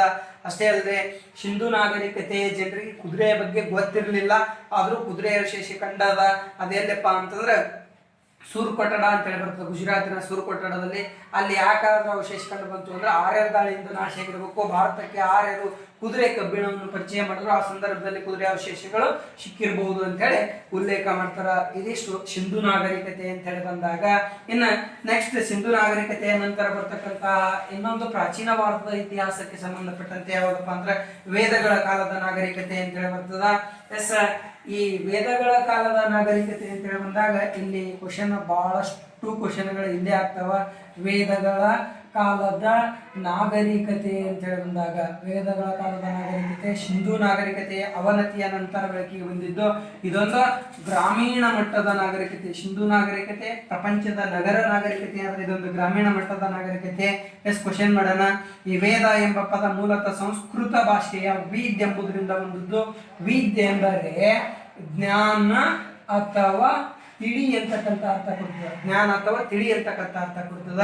ಎಸ್, ಈ ವೇದಗಳ ನಿರ್ಮಾಪಕರು ಯಾರು ಅಂತ ಹೇಳಿ ಬಂದಾಗ ಆರ್ಯರು ಅಂತ ಹೇಳಿ ಬರ್ತಾರ. ಆರ್ಯರು ಅಂತ ಹೇಳಿ ಆರ್ಯ ಪದದ ಅರ್ಥ ಏನು ಅಂದ್ರೆ ಶ್ರೇಷ್ಠ ಅಥವಾ ಉನ್ನತವಾದ ಅಂತಕ್ಕಂಥ ಅರ್ಥ ಕೊಡ್ತದ. ಇನ್ನಷ್ಟು ವಿಚಾರ ಹೇಳ್ಬೇಕು ಅಂದ್ರೆ ಆರ್ಯ ಎಂದರೆ ಕುಲೀನ, ಒಡೆಯ ಅಥವಾ ಕೃಷಿ ಅವಲಂಬಿತ ವ್ಯಕ್ತಿ ಅಂತಕ್ಕಂಥ ಅರ್ಥ ಕೊಡ್ತದ. ಎಸ್, ಮತ್ತೆ ಡೈರೆಕ್ಟ್ ಪ್ರಶ್ನೆಗಳು PC ಬರಬಹುದು ಅಂತ ಬಂದಾಗ ಆರ್ಯರು ಮೂಲತಃ ಎಲ್ಲಿಯವರು ಅಂದ್ರೆ ನಿಮ್ಮೆಲ್ಲರಿಗೂ ಗೊತ್ತಿರುವ ಹಾಗೆ ಆರ್ಯರು ಮೂಲತಃ ಮಧ್ಯ ಏಷ್ಯಾದವರು ಅಂತ ಹೇಳ್ತಾರೆ. ಮಧ್ಯ ಏಷ್ಯಾದವರು ಅಂತ ಹೇಳ್ತಾರ. ಮತ್ತ ಮಧ್ಯ ಏಷ್ಯಾದವರು ಅಂತ ಹೇಳಿದವ್ರು ಯಾರಪ್ಪ ಅಂದ್ರೆ ಜರ್ಮನಿಯ ವಿದ್ವಾಂಸ ಮ್ಯಾಕ್ಸ್ ಮುಲ್ಲರ್ ಅವ್ರು ಹೇಳ್ತಾರ. ಇವರು ಮ್ಯಾಕ್ಸ್ ಮುಲ್ಲರ್ ಅಂತಕ್ಕಂಥವ್ರು ಆರ್ಯರು ಮೂಲತಃ ಮಧ್ಯ ಏಷ್ಯಾದವರು ಅಂತ ಹೇಳ್ತಾರ. ಇನ್ನು ನಮ್ಮ ಭಾರತ ದೇಶದ ದಯಾನಂದ ಸರಸ್ವತಿ ಅಂತಕ್ಕಂಥ ಒಬ್ಬ ಧಾರ್ಮಿಕ ಸುಧಾರಕರು ಏನ್ ಹೇಳ್ತಾರ ಅಂತ ಆರ್ಯರು ಮೂಲತಃ ಎಲ್ಲಿಯವರಪ್ಪ ಅಂದ್ರೆ ಟಿಬೇಟ್ನವರು ಅಂತ ಹೇಳಿ ದಯಾನಂದ ಸರಸ್ವತಿ ಅವರು ಹೇಳ್ತಾರ. ಅಷ್ಟೇ ಅಲ್ಲದೆ ಬಾಲಗಂಗಾಧರ್ ತಿಲಕ್ ಅವರ ಪ್ರಕಾರ ಆರ್ಯರು ಮೂಲತಃ ಆರ್ಕಟಿಕ್ ಧ್ರುವ ಪ್ರದೇಶದವರು ಅಂತ ಹೇಳ್ತಾರೆ. ಆರ್ಕಟಿಕ್ ಧ್ರುವ ಪ್ರದೇಶದವರು ಅಂತ ಹೇಳ್ತಾರ. ಎಸ್, ಹೀಗೆ ಆರ್ಯರು ಭಾರತಕ್ಕೆ ಬಂದ್ರು ಅಂತಕ್ಕಂಥ ವಿಚಾರಗಳು ಬರ್ತಾವ. ಆರ್ಯರು ಏನಪ್ಪಾ ಅಂದ್ರೆ ಭಾರತಕ್ಕೆ ಬಂದಾಗ ಅವರು ಪವಿತ್ರವಾಗಿರ್ತಕ್ಕಂಥ ನದಿ ಯಾವ್ದಾಗಿತ್ತು ಅಂದ್ರೆ ಸರಸ್ವತಿ ನದಿ ಆಗಿತ್ತು. ಆರ್ಯರು ಭಾರತದಲ್ಲಿ ಎಲ್ಲಿ ವಾಸ ಮಾಡ್ತಿದ್ರು ಅಂದ್ರೆ ಸಪ್ತ ಸಿಂಧು ಪ್ರದೇಶ ಅಂತಕ್ಕಂಥ ಸ್ಥಳದಲ್ಲಿ ವಾಸ ಮಾಡ್ತಿದ್ರು. ಸಪ್ತ ಸಿಂಧು ಅಂದ್ರೆ 7 ನದಿಗಳ ನಡುವಿನ ಪ್ರದೇಶ. ಆ ಸಪ್ತ ಸಿಂಧು ನದಿಗಳು ಯಾವುವು ಅಂದ್ರೆ ಸರಸ್ವತಿ, ದೃಷ್ಟ್ಯದ್ವತಿ, ಆಮೇಲೆ ಯಾವ್ದಪ್ಪ ಅಂದ್ರೆ ಸಿಂಧು ನದಿಯ 5 ಉಪನದಿಗಳು ಬರ್ತಾವಲ್ಲ, ಯಾವ ಝೀಲಮ್ಮ, ಚಿನಾಬ, ರಾವಿ, ಬಿಯಾಸ, ಸಟ್ಲೇಜ್ ಅಂತಕ್ಕಂಥ 5 ನದಿಗಳು, ಆ 2 ನದಿಗಳು ಸಪ್ತ ಸಿಂಧು ನದಿಗಳ ನಡುವಿನ ಪ್ರದೇಶದಲ್ಲಿ ವಾಸ ಮಾಡ್ತಿದ್ರು ಅಂತ ಹೇಳ್ತಾರ. ಇನ್ನು ಇಲ್ಲಿ ಆರ್ಯರ ಆಗಮನದ ಕಾಲಾವಧಿಯನ್ನು 2 ಭಾಗವಾಗಿ ಮಾಡ್ತಾರೆ. ಒಂದು ಪೂರ್ವ ವೇದ ಕಾಲ, ಇನ್ನೊಂದು ಉತ್ತರ ವೇದ ಕಾಲ ಅಂತೇಳಿ. ಪೂರ್ವ ವೇದ ಕಾಲದಲ್ಲಿ ಆರ್ಯರ ಸಂಪೂರ್ಣವಾಗಿ ಅವರ ರಾಜಕೀಯ, ಧಾರ್ಮಿಕ, ಸಾಮಾಜಿಕ ಜೀವನ ಇದರ ಮೇಲೆ ಅಂತ ಪ್ರಶ್ನೆಗಳೇನು ಬರಂಗಿಲ್ಲ. ಇಲ್ಲಿ ಆರ್ಯರ ಏನಪ್ಪಾ ಅಂತ ಆರಾಧ್ಯ ದೈವ ಯಾರಾಗಿದ್ರಪ್ಪ ಅಂದ್ರೆ ಇಂದ್ರ ಅಂತಕ್ಕಂಥವನು ಪ್ರಮುಖ ದೇವರಾಗಿದ್ದ. ಎಸ್, ಇಂದ್ರ ಅಂತಕ್ಕಂಥವನು ಪ್ರಮುಖ ದೇವರಾಗಿದ್ದ. ಇವನನ್ನ ಏನಂತ ಕರಿತಿದ್ರು ಅಂದ್ರೆ ಪುರಂದರ, ಕೋಟೆಗಳ ನಾಶಕ, ವಜ್ರಾಯುಧ ಹೊಂದಿದ ದೇವರು ಅಂತೇಳಿ ಇಂದ್ರನನ್ನೇ ಕರೀತಾರ. ಎಸ್, ಆರ್ಯರ ಮುಖ್ಯ ಕಸುಬು ಕೃಷಿ ಮತ್ತು ಪಶುಸಂಗೋಪನೆ. ಆರ್ಯರ ಪ್ರೀತಿಯ ಪ್ರಾಣಿ ಹಸು ಆಗಿತ್ತು. ಆರ್ಯರ ಪ್ರೀತಿಯ ಪ್ರಾಣಿ ಕುದುರೆ ಆಗಿತ್ತು. ಆರ್ಯರ ಮುಖ್ಯ ಸಂಪತ್ತು ಏನಾಗಿತ್ತು ಅಂದ್ರೆ ಹಸು ಆಗಿತ್ತು. ಆರ್ಯರು ಅಥವಾ ವೇದಗಳ ಕಾಲದಲ್ಲಿ ಸಂಪತ್ತನ್ನು ಯಾವುದರಿಂದ ಅಳಿತಿದ್ರು ಅಂದ್ರೆ ಹಸುವಿನ ಮೂಲಕ. ಯಾರ ಹತ್ರ ಹಸುಗಳು ಹೆಚ್ಚಿಗಿರ್ತಾವ ಅಂದ್ರೆ ದನಕರುಗಳು ಹೆಚ್ಚಿರ್ತಾವ, ಅವರೇ ಶ್ರೀಮಂತರಾಗಿರ್ತಿದ್ರು. ಅಂತ ಹಸುಗಳನ್ನು ಪಡೆಯುವುದಕ್ಕಾಗಿ ಯುದ್ಧಗಳು ನಡೀತಿದ್ವು. ಆ ಯುದ್ಧಗಳನ್ನು ಏನಂತ ಕರಿತಿದ್ರಪ್ಪ ಅಂತಂದ್ರೆ ಗವಿಷ್ಠ ಅಂತಕ್ಕಂಥ ಯುದ್ಧಗಳು ನಡೀತಿದ್ವು. ಎಸ್, ಗವಿಷ್ಠ ಅಂತಕ್ಕಂಥ ಯುದ್ಧಗಳು ನಡೀತಿದ್ವು. ಇಲ್ಲಿ ಇನ್ನು ಆರ್ಯರು ಏನಪ್ಪಾ ಅಂದ್ರೆ ವೇದಗಳ ಕಾಲದಲ್ಲಿ ನಿಸ್ಕ ಮತ್ತು ಶತಮಾನ ಅಂತಕ್ಕಂಥ ಎರಡು ಏನಪ್ಪಾ ಅಂತಾರ ಚಿನ್ನದ ತುಂಡುಗಳನ್ನು, ನಿಸ್ಕ ಮತ್ತು ಶತಮಾನ ಅಂತಕ್ಕಂಥ ಎರಡು ಚಿನ್ನದ ತುಂಡುಗಳನ್ನು ನಾಣ್ಯಗಳ ರೂಪದಲ್ಲಿ ಏನ್ ಮಾಡ್ತಿದ್ರಪ್ಪ ಅಂದ್ರೆ ಬಳಕೆ ಮಾಡ್ಕೊಂತಿದ್ರು. ಇನ್ನ ಆರ್ಯರ ಕಾಲದಲ್ಲಿ ಅವತಾಸ ಅಂತಿತ್ತು. ಅವತಾಸ ಅಂದ್ರೆ ಏನಪ್ಪಾ ಅಂದ್ರೆ ಅವತಾಸ ಎಂದರೆ ಬಾವಿಗಳಿಗೆ ಕರೀತಿದ್ರು, ಬಾವಿಗಳನ್ನು ಅವತಾಶ ಅಂತ ಹೇಳಿ ಕರೀತಿದ್ರು. ಇನ್ನು ನೆಕ್ಸ್ಟ್ ಏನಪ್ಪಾ ಅಂದ್ರೆ ಪೂರ್ವವೇದ ಕಾಲ ಆಯ್ತಿದ್ರು. ಈ ಉತ್ತರ ವೇದ ಕಾಲ, ಇದಕ್ಕಿಂತಲೂ ಮುಂಚಿತವಾಗಿ ಇನ್ನೊಂದು ಏನಪ್ಪಾ ಅಂದ್ರೆ ಇಲ್ಲಿ ದಶರಾಜನ ಯುದ್ಧ ಅಂತೇಳಿ ಬರ್ತದೆ.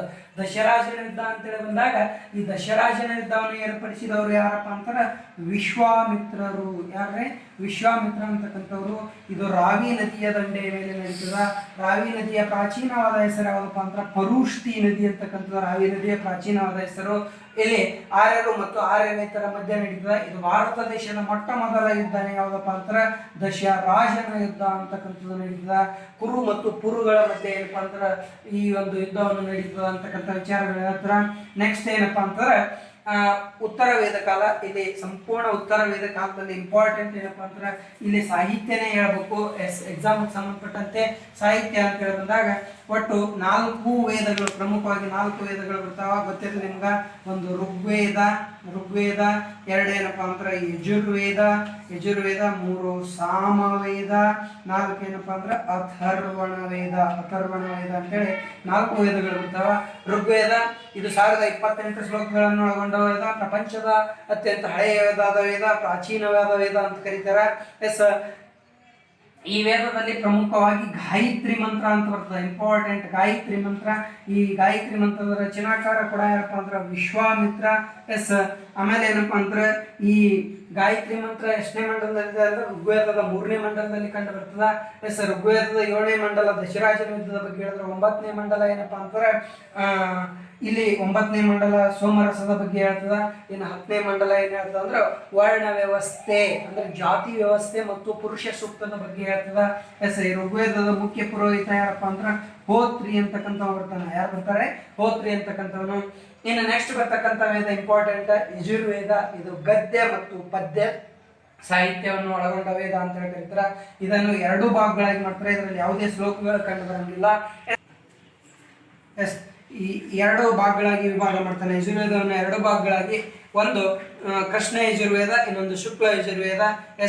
ಕೃಷ್ಣ ಯಜುರ್ವೇದ ಎನ್ನುವುದೇನಪ್ಪಾ ಅಂದ್ರೆ ಗದ್ಯ ರೂಪದಲ್ಲಿದ್ರೆ, ಶುಕ್ಲ ಯಜುರ್ವೇದ ಎನ್ನುವುದು ಪದ್ಯ ರೂಪದಲ್ಲಿದೆ. ಗದ್ಯ ಮತ್ತು ಪದ್ಯ ಸಾಹಿತ್ಯವನ್ನು ಒಳಗೊಂಡ ವೇದ ಅಂತ ಹೇಳಿ ಕರೀತಾರೆ. ನೆಕ್ಸ್ಟ್ ಏನಪ್ಪಾ ಅಂತಂದ್ರೆ ಈ ಯಜುರ್ವೇದ ಏನಪ್ಪಾ ಅಂದ್ರೆ ಯಜ್ಞ ಯಾಗಾದಿಗಳ ಬಗ್ಗೆ ತಿಳಿಸ್ಕೊಡ್ತದೆ. ಯಜ್ಞ ಯಾಗಾದಿಗಳ ಬಗ್ಗೆ ತಿಳಿಸ್ಕೊಡ್ತಕ್ಕಂಥ ವೇದ ಯಾವಂದ್ರೆ ಯಜುರ್ವೇದ. ಆಮೇಲೆ ಸಾಮವೇದ. ಇದ್ರ ಬಗ್ಗೆ ನಿಮ್ಗೆ ಗೊತ್ತಿರಲಿ, ಸಂಗೀತದ ಬಗ್ಗೆ ಉಲ್ಲೇಖ ಹೊಂದಿದ ಮೊಟ್ಟ ಮೊದಲ ವೇದನೆ ಸಾಮವೇದ. ಸಾಮವೇದ ಅಂತೇಳಿ ಬಂದಾಗ ಇದು 1603 ಶ್ಲೋಕಗಳನ್ನು ಅಂದ್ರೆ ಅತಿ ಹೆಚ್ಚು ಶ್ಲೋಕಗಳನ್ನು ಒಳಗೊಂಡ ವೇದ ಯಾವುದಂದ್ರೆ ಸಾಮವೇದ. ಇನ್ನು ನೆಕ್ಸ್ಟ್ ಈ ಸಾಮವೇದದ ಮುಖ್ಯ ಪುರೋಹಿತ ಯಾರಪ್ಪ ಅಂತಂದ್ರೆ ಸಾಮವೇದದ ಮುಖ್ಯ ಪುರೋಹಿತ ಉದ್ಘಾತ್ರಿ ಅಂತಕ್ಕಂಥವನು. ಯಾರ್ರೆ? ಉದ್ಘಾತ್ರಿ ಅಂತಕ್ಕಂಥವನು. ಇದ್ರದ್ದು ಯಾರಪ್ಪ ಅಂತಂದ್ರೆ ಅದ್ವೈರ್ಯ. ಯಾವ್ದ್ರದ್ರೆ ಯಜುರ್ವೇದದ್ದು ಅದ್ವೈರ್ಯ ಅಂತಕ್ಕಂಥವನು. ಇದ್ರದ್ದು ಯಾರಪ್ಪ ಅಂದ್ರೆ ಹೋತ್ರಿ ಅಂತೇಳಿ ಆಲ್ರೆಡಿ ಹೇಳಿ. ಇನ್ನು ನೆಕ್ಸ್ಟ್ ಬರ್ತಕ್ಕಂಥ ವೇದ ಯಾವುದಂದ್ರೆ ಅಥರ್ವಣ ವೇದ. ಇದು 730 ಶ್ಲೋಕಗಳನ್ನು ಒಳಗೊಂಡ ವೇದ. 730 ಶ್ಲೋಕಗಳನ್ನು ಒಳಗೊಂಡ ವೇದ. ಇದು ಯಜ್ಞ ಯಾಗಾದಿಗಳ ಬಗ್ಗೆ ಯಜುರ್ವೇದ ತಿಳಿಸಿದ್ರೆ, ಇದು ಮಾಯಾ ಮಾಟ ಮಂತ್ರಗಾರಿಕೆಯ ಬಗ್ಗೆ ತಿಳಿಸ್ಕೊಡ್ತಕ್ಕಂಥದ್ದು. ಈ ವೇದದ ಮುಖ್ಯ ಪುರೋಹಿತ ಯಾರಪ್ಪ ಅಂದ್ರೆ ಅಂಗೀರಸ ಅಂತಕ್ಕಂಥವನು. ಇನ್ನು ನೆಕ್ಸ್ಟ್ ಏನಪ್ಪಾ ಅಂತಂದ್ರೆ ಈ ಅಂಗೀರಸ ಅಂತ. ನೆಕ್ಸ್ಟ್ ಇವು 4 ವೇದಗಳದ್ದು ಪ್ರಮುಖವಾಗಿ. ಇದರ ಉಪವೇದಗಳು ಬರ್ತಾವ. ಉಪವೇದಗಳು ಅಂತೇಳಿ ಬಂದಾಗ ಸಿ ಅಂದ್ರೆ ಸಿಂಪಲ್ ಆಗಿ ನೋಡಿ, ಆಯುರ್ವೇದ, ಧನುರ್ವೇದ, ಗಂಧರ್ವ ವೇದ, ಶಿಲ್ಪವೇದ. ಇವುಗಳ ವೇದಗಳ ಉಪವೇದಗಳು. ಆಯುರ್ವೇದ, ಧನುರ್ವೇದ, ಗಂಧರ್ವವೇದ, ಶಿಲ್ಪವೇದ. ಆಯುರ್ವೇದ ಔಷಧಶಾಸ್ತ್ರ ಬಗ್ಗೆ ಹೇಳಿದ್ರೆ, ಧನುರ್ವೇದ ಯುದ್ಧ ಕಲೆಗಳ ಬಗ್ಗೆ, ಗಂಧರ್ವ ವೇದ ಇದು ಏನ್ ಹೇಳ್ತದಪ್ಪ ಅಂದ್ರೆ ಪ್ರೇಮ ವಿವಾಹಗಳ ಬಗ್ಗೆ, ಶಿಲ್ಪವೇದ ಕಲೆ ಮತ್ತು ವಾಸ್ತುಶಿಲ್ಪದ ಬಗ್ಗೆ ಹೇಳ್ಕೊಡ್ತದ. ನೆಕ್ಸ್ಟ್ ಏನಪ್ಪಾ ಅಂತಂದ್ರೆ ಈ ವೇದಗಳ ಸಾಹಿತ್ಯದಲ್ಲಿ ಏನಪ್ಪಾ ಅಂದ್ರೆ ವೇದಾಂಗಗಳು ಅಂತೇಳಿ ಬರ್ತಾವ. ಕಲ್ಪ, ಶಿಕ್ಷಾ, ನಿರುಕ್ತ, ಜ್ಯೋತಿಷ್ಯ, ಛಂದಸ್ಸು, ವ್ಯಾಕರಣ ಅಂತಕ್ಕಂಥ 6 ಏನಪ್ಪಾ ಅಂದ್ರೆ ಇಲ್ಲಿ ವೇದಾಂಗಗಳು ಬರ್ತಾವೆ. ಇನ್ನು ದರ್ಶನಗಳು ಅಂತೇಳಿ ಬಂದಾಗ ಗೌತಮನ ನ್ಯಾಯ ದರ್ಶನ, ಕಪಿಲನ ಸಂಖ್ಯಾ ದರ್ಶನ, ಕಣಾದನ ವೈಶೇಷಿಕ ದರ್ಶನ, ಪತಂಜಲಿಯ ಯೋಗ ದರ್ಶನ. ನೆಕ್ಸ್ಟ್ ಏನಪ್ಪಾ ಅಂದ್ರೆ ಜೈಮಿನಿಯ ಪೂರ್ವ ಮೀಮಾಂಸೆ, ಬಾದರಾಯಣನ ಉತ್ತರ ಮೀಮಾಂಸೆ ಅಂತೇಳಿ ಬರ್ತಾವ. ಇನ್ನು ನೆಕ್ಸ್ಟ್ ಏನಪ್ಪಾ ಅಂತಂದ್ರೆ ಬ್ರಾಹ್ಮಣಕಗಳು ಅಂತೇಳಿ ಬರ್ತಾವ. ಬ್ರಾಹ್ಮಣಕಗಳು ಅಂತೇಳಿ ಬಂದಾಗ ವೇದಗಳಲ್ಲಿನ ಶ್ಲೋಕ ಅಥವಾ ಮಂತ್ರಗಳನ್ನು ಗದ್ಯ ರೂಪದಲ್ಲಿ ತಿಳಿಸುವ ಗ್ರಂಥಗಳೇ ಬ್ರಾಹ್ಮಣಕಗಳು ಅಂತೇಳಿ ಕರೀತಾರೆ. ನೆಕ್ಸ್ಟ್ ಏನಪ್ಪಾ ಅಂತಂದ್ರೆ ಅದೇ ರೀತಿಯಾಗಿ ಇಲ್ಲಿ ಇನ್ನೊಂದು ಈ ಬ್ರಾಹ್ಮಣಕಗಳ ನಂತರ ಬರ್ತಕ್ಕಂಥ ಯಾವಪ್ಪ ಅಂತ ಅರಣ್ಯಕಗಳು ಅಂತೇಳಿ ಬರ್ತಾವ. ಅರಣ್ಯಕಗಳು ಅಂತೇಳಿ ಬಂದ ಅರಣ್ಯವಾಸಿಗಳು ಅಥವಾ ಅರಣ್ಯ ಋಷಿಗಳಿಂದ ರಚನೆಯಾದ ಗ್ರಂಥಗಳೇ ಅರಣ್ಯಕಗಳು. ಇವುಗಳ ಮುಂದುವರೆದ ಭಾಗಗಳು ಯಾವ ಅಂತೇಳಿ ಬಂದಾಗ ಉಪನಿಷತ್ತುಗಳು ಅಂತೇಳಿ ಬರ್ತಾವ. ಉಪನಿಷತ್ತು ಎಂದರೆ ಏನಪ್ಪಾ ಅಂತಂದ್ರೆ ಸಿಂಪಲ್ ಆಗಿ ಕ್ವಶನ್ ಕೇಳೋದು, ಗುರುವಿನ ಬಳಿ ಕುಳಿತುಕೋ. ಮೊನ್ನೆ ಲಾಸ್ಟ್ ಟೈಮ್ ಪೊಲೀಸ್ ಪ್ರಶ್ನೆ ಏನ್ ಮಾಡ್ಯಾನಪ್ಪ ಅಂದ್ರೆ ಗುರುವಿನ ಪಾದದ ಬಳಿ ಮಲಗಿಕೊಳ್ಳುವುದನ್ನು ಏನಂತ ಕರಿತಾರೆ ಅಂತ ಕೇಳೋಣ, ಉಪನಿಷತ್ತು ಅಂತ ಹೇಳ್ತಾನ. ಎಸ್ ಉಪನಿಷತ್ತುಗಳು ಒಟ್ಟು ಎಷ್ಟಪ್ಪ ಅಂದ್ರೆ 108 ಉಪನಿಷತ್ತುಗಳದಾವ. ಎಸ್ ಉಪನಿಷತ್ತು ಪದದ ಅರ್ಥ ಗುರುವಿನ ಬಳಿ ಕುಳಿತುಕೋ ಅನ್ನೋದಾದರೆ ಒಟ್ಟು ಉಪನಿಷತ್ತುಗಳು 108 ಆದ್ರ ಎಸ್ ಇಲ್ಲಿ ಇಂಪಾರ್ಟೆಂಟ್ ಭಾರತ ರಾಷ್ಟ್ರ ಲಾಂಛನದಲ್ಲಿರುವ ಸತ್ಯಮೇವ ಜಯತೆ ಅಂತಕ್ಕಂಥ ವಾಕ್ಯ ಯಾವ ಉಪನಿಷತ್ತಿನಿಂದ ಪಡೆದುಕೊಳ್ಳಲಾಗ್ಯದ ಅಂದ್ರೆ ಮುಂಡಕ ಉಪನಿಷತ್ತಿನಿಂದ ಪಡೆದುಕೊಳ್ಳಲಾಗ್ಯದ. ಎಸ್ ಇನ್ನು ಈ ಉಪನಿಷತ್ತುಗಳನ್ನು ವೇದಗಳ ಕೊನೆಯ ಭಾಗ ವೇದಾಂತಗಳು ಅಂತೇಳಿ ಕರೀತಾರ. ಎಸ್ ಇನ್ನು ಈ ವೇದಗಳ ಕಾಲದಲ್ಲಿ ಅನ್ನೋದಕ್ಕಿಂತಲೂ ಭಾರತದ ಮಹಾಕಾವ್ಯಗಳು ಅಂತೇಳಿ ಬರ್ತಾವ. ಒಂದು ರಾಮಾಯಣ, ಇನ್ನೊಂದು ಯಾವ್ದಪ್ಪ ಅಂದ್ರೆ ಮಹಾಭಾರತ ಅಂತೇಳಿ ಮಹಾಕಾವ್ಯಗಳು ಅಂತ ಕರೀತಾರೆ ಇವುಗಳನ್ನು. ರಾಮಾಯಣ, ಇನ್ನೊಂದು ಯಾವ್ದಪ್ಪ ಅಂದ್ರೆ ಮಹಾಭಾರತ. ಬಹಳ ಇಂಪಾರ್ಟೆಂಟ್ ಆಗಿ ಕ್ವಶನ್ಗಳು ಕೇಳೋದು ಕೇಳಿ. ಎಸ್ ರಾಮಾಯಣ ಅಂತೇಳಿ ಬಂದಾಗ ಇದು ಯಾವ ಯುಗದಲ್ಲಿ ನಡೀತು ಅಂದ್ರೆ ಇದು ನಡೆದಿದ್ದು ಯಾವ ಯುಗ ಅಂದ್ರೆ ತ್ರೇತಾಯುಗದಲ್ಲಿ ನಡೀತು. ಇದು ಯಾವ ಯುಗದಲ್ಲಿ ನಡೀತು? ಮಹಾಭಾರತ ಅಂದ್ರೆ ದ್ವಾಪರ ಯುಗದಲ್ಲಿ ನಡೆಯಿತು. ಎಸ್ ರಾಮಾಯಣದ ತ್ರೇತಾಯುಗದಲ್ಲಿ ನಡೆದಂತ ರಾಮಾಯಣ ಎಂಬ ಗ್ರಂಥದ ರಚನಾಕಾರರು ಯಾರಪ್ಪ ಅಂದ್ರೆ ಋಷಿ ವಾಲ್ಮೀಕಿ ಅಂತಕ್ಕಂಥವ್ರು. ಮಹಾಭಾರತದ ರಚನಾಕಾರರು ಯಾರಪ್ಪ ಅಂತಾರ ವೇದವ್ಯಾಸ ಮುನಿಗಳು ಅಂತೇಳಿ ಬರ್ತಾರ. ಎಸ್ ಹಾಗಾದ್ರೆ ಈ ರಾಮಾಯಣದಲ್ಲಿನ ಶ್ಲೋಕಗಳ ಮೂಲ ಸಂಖ್ಯೆ ಎಷ್ಟು ಅಂತ ಹೇಳಿದಾಗ 8,000 ಇದ್ದು ಪ್ರಸ್ತುತ ಎಷ್ಟು ಅಂದ್ರೆ 24,000 ಇದರಲ್ಲಿ ಕಂಡು ಬರ್ತಾವ. ಎಸ್ ಇನ್ನು ಮಹಾಭಾರತ ಅಂತ ಹೇಳಿ ಬಂದಾಗ ಮಹಾಭಾರತದ ಮೂಲ ಹೆಸರು ಜಯ. ನೋಡಿ, ಜಯ ಅಥವಾ ಜಯ ಸಂಹಿತೆ ಅಂತೇಳಿ ಬರ್ತದೆ. ಜಯ ಸಂಹಿತೆ ಅಂತೇಳಿ ಬರ್ತದ. ಇನ್ನು ಈ ಮಹಾಭಾರತದ ನಡೆದಿದ್ದು ದ್ವಾಪರಯುಗದಲ್ಲಿ ರಚನಾಕಾರ ವೇದವ್ಯಾಸ ಅಥವಾ ವ್ಯಾಸ ಮಹರ್ಷಿಗಳು ಅಂತೇಳಿ ಕರೀತಾರ. ಹಾಗಾದರೆ ಈ ಮಹಾಭಾರತದಲ್ಲಿನ ಮೂಲ ಶ್ಲೋಕಗಳ ಸಂಖ್ಯೆ 24,000 ಇದ್ದು ಪ್ರಸ್ತುತ 1,00,000 ಶ್ಲೋಕಗಳು ಕಂಡು ಬರ್ತಾವ. 1,00,000 ಶ್ಲೋಕಗಳು ಕಂಡು ಬರ್ತಾವ. ಎಸ್ ಹಾಗಾದರೆ ಈ ಮಹಾಭಾರತದಲ್ಲಿ ಎಷ್ಟು ಅಧ್ಯಾಯಗಳದಾವ ಅಂದ್ರೆ 18 ಅಧ್ಯಾಯಗಳದಾವ. ಅವುಗಳನ್ನು ಏನಂತ ಕರೀತಾರಪ್ಪ ಅಂದ್ರೆ ಪರ್ವಗಳು ಅಂತ ಕರೀತಾರ. ಹಾಗಾದ್ರೆ ಮಹಾಭಾರತದ ಅತಿ ದೊಡ್ಡ ಪರ್ವ ಯಾವುದು ಅಂದ್ರೆ ಭೀಷ್ಮ ಪರ್ವ ಅಂತೇಳಿ ಬರ್ತದ. ಭೀಷ್ಮ ಪರ್ವ ಅಂತೇಳಿ ಬರ್ತದ. ಮಹಾಭಾರತದ ಅತಿ ದೊಡ್ಡ ಪರ್ವ ಭೀಷ್ಮ ಪರ್ವ. ಈ ಭೀಷ್ಮ ಪರ್ವದಲ್ಲಿಯೇ ಮಹಾಭಾರತದ ಅತಿ ದೊಡ್ಡ ಭಾಗ ಯಾವುದಂದ್ರೆ ಭಗವದ್ಗೀತೆ ಅಂತೇಳಿ ಬರ್ತದೆ. ಭಗವದ್ಗೀತೆ. ಎಸ್ ಈ ಭಗವದ್ಗೀತೆಯ ರಚನಾಕಾರರು ಕೂಡ ವೇದವ್ಯಾಸರು ಅಥವಾ ವ್ಯಾಸ ಮಹರ್ಷಿಗಳು ಅಂತೇಳಿ ಕರೀತಾರ. ಈ ಭಗವದ್ಗೀತೆ ಅಂತಕ್ಕಂಥ ವಿಚಾರ ಏನಪ್ಪಾ ಅಂದ್ರೆ ಕೌರವರಿಗೂ ಮತ್ತು ಪಾಂಡವರಿಗೂ ಕುರುಕ್ಷೇತ್ರ ಯುದ್ಧ ನಡೆದ ಸಂದರ್ಭದಲ್ಲಿ ಶ್ರೀಕೃಷ್ಣನು ಏನಪ್ಪಾ ಅಂದ್ರೆ ಅರ್ಜುನನಿಗೆ ಬೋಧಿಸಿದ ವಿಷಯನೇ ಭಗವದ್ಗೀತೆ ಆಗ್ತದ. ಗೀತೋಪದೇಶ ಅಂತ ಹೇಳಿ ಕರೀತಾರಲ್ಲ, ಇದೇ ಭಗವದ್ಗೀತೆ. ಈ ಭಗವದ್ಗೀತೆ ಕೂಡ 18 ಅಧ್ಯಾಯ ಒಳಗೊಂಡಿದ್ದು 700 ಶ್ಲೋಕಗಳನ್ನು ಒಳಗೊಂಡ ಸಂಸ್ಕೃತ ಭಾಷೆಯ ಗ್ರಂಥವಾಗಿದ್ದು ಇದನ್ನು 5ನೇ ವೇದ ಅಂತ ಕರೀತಾರೆ. ಇದನ್ನು ಪಂಚಮ ವೇದ ಅಂತಕ್ಕಂಥ ಹೆಸರಿನಿಂದ ಕರೀತಾರ. ಇನ್ನು ಇದೇ ವೇದಗಳ ಸಾಹಿತ್ಯದಲ್ಲಿ ಬ್ರಾಹ್ಮಣಕಗಳು, ಅರಣ್ಯಕಗಳು, ಉಪನಿಷತ್ತುಗಳು ಹೇಗೆ ಅದಾವಲ್ಲ ಹಾಗೆ ವರ್ಣಗಳು ಬರ್ತಾವೆ 4. ಬ್ರಾಹ್ಮಣ, ಕ್ಷತ್ರಿಯ, ವೈಶ್ಯ, ಶೂದ್ರ ಅಂತೇಳಿ. ಆಮೇಲೆ ಏನಪ್ಪಾ ಅಂತ ಪುರುಷಾರ್ಥಗಳು ಅಂತೇಳಿ ಬರ್ತಾವ. ಧರ್ಮ, ಅರ್ಥ, ಕಾಮ, ಮೋಕ್ಷ ಅಂತೇಳಿ. ಆಮೇಲೆ ನೆಕ್ಸ್ಟ್ ಇನ್ನೊಂದೇನಪ್ಪಾ ಅಂತಂದ್ರೆ ಇಲ್ಲಿ ವರ್ಣಗಳು ಬರ್ತಾವ. ಬ್ರಾಹ್ಮಣ, ಕ್ಷತ್ರಿಯ, ವೈಶ್ಯ, ಶೂದ್ರ ಅಂತಕ್ಕಂಥ ವಿಚಾರಗಳು ಇಲ್ಲಿ ಏನಪ್ಪಾ ಅಂದ್ರೆ ಹೊರಹೊಮ್ಮತಾವ. ಆಮೇಲೆ ವಿಶೇಷವಾಗಿ ವೇದಗಳ ಕಾಲದಲ್ಲಿ ಏನಪ್ಪಾ ಅಂದ್ರೆ ಈ 3 ವೇದಗಳೇ ಬರ್ತಾವಲ್ಲ, ಋಗ್ವೇದ, ಯಜುರ್ವೇದ, ಸಾಮವೇದ. ಈ 3 ವೇದಗಳನ್ನು ತ್ರೈಗಳು ಅಂತ ಕರೀತಾರೆ. ತ್ರೈಗಳು ಅಂತೇಳಿ ಕರೀತಾರ. ಆಮೇಲೆ ಏನಪ್ಪಾ ಅಂದ್ರೆ ಬ್ರಾಹ್ಮಣ, ಕ್ಷತ್ರಿಯ, ವೈಶ್ಯ, ಶೂದ್ರ ಈ 3 ಜನರನ್ನು ದ್ವಿಜರು ಅಂತಕ್ಕಂಥ ಹೆಸರಿನಿಂದ ಕರೀತಾರ. ಆಮೇಲೆ ವೇದಗಳ ಕಾಲದಲ್ಲಿ ಸಾಲವನ್ನು ಏನಂತ ಕರೀತಿದ್ರು ಅಂದ್ರೆ ರೀನ ಅಂತಕ್ಕಂಥ ಹೆಸರಿನಿಂದ ಕರೆಯುತ್ತಿದ್ದರು. ಎಸ್ ಇನ್ನು ಈ ವೇದಗಳ ಕಾಲದಲ್ಲಿ ಪ್ರಮುಖವಾಗಿ ಮಹಿಳೆಯರು ಕೂಡ ಬರ್ತಾರೆ. ಮಹಿಳೆಯರು ಗಾರ್ಗಿ, ಮೈತ್ರಿ, ವಿಶ್ವಾವರ, ಕ್ಯಾತೇಯಿ, ಲೋಪಮುದ್ರ ಅಂತಕ್ಕಂಥ ಪ್ರಮುಖ ಮಹಿಳಾ ಸ್ತ್ರೀಯರು ಕೂಡ ಏನಪ್ಪಾ ಅಂದ್ರೆ ಇಲ್ಲಿ ಪ್ರಮುಖವಾಗಿರ್ತಕ್ಕಂಥ ಪಾತ್ರವನ್ನು ವಹಿಸಿದ್ರು. ಎಸ್ ಇದಿಷ್ಟು ಏನಪ್ಪಾ ಅಂದ್ರೆ ಈ ಪೊಲೀಸ್ ಪರೀಕ್ಷೆಗೆ ಸಂಬಂಧಪಟ್ಟಂತೆ ವೇದಗಳ ಕಾಲದ ಸಾಹಿತ್ಯ ಅಂತ ಹೇಳಿ ಇಲ್ಲಿಗೆ ಏನು ಮಾಡೋಣಪ್ಪ ಅಂತಂದ್ರೆ ಮುಗಿಸೋಣ. ಮುಂದೆ ನೋಡೋಣ ಮುಂದಿನ ಭಾಗದಲ್ಲಿ.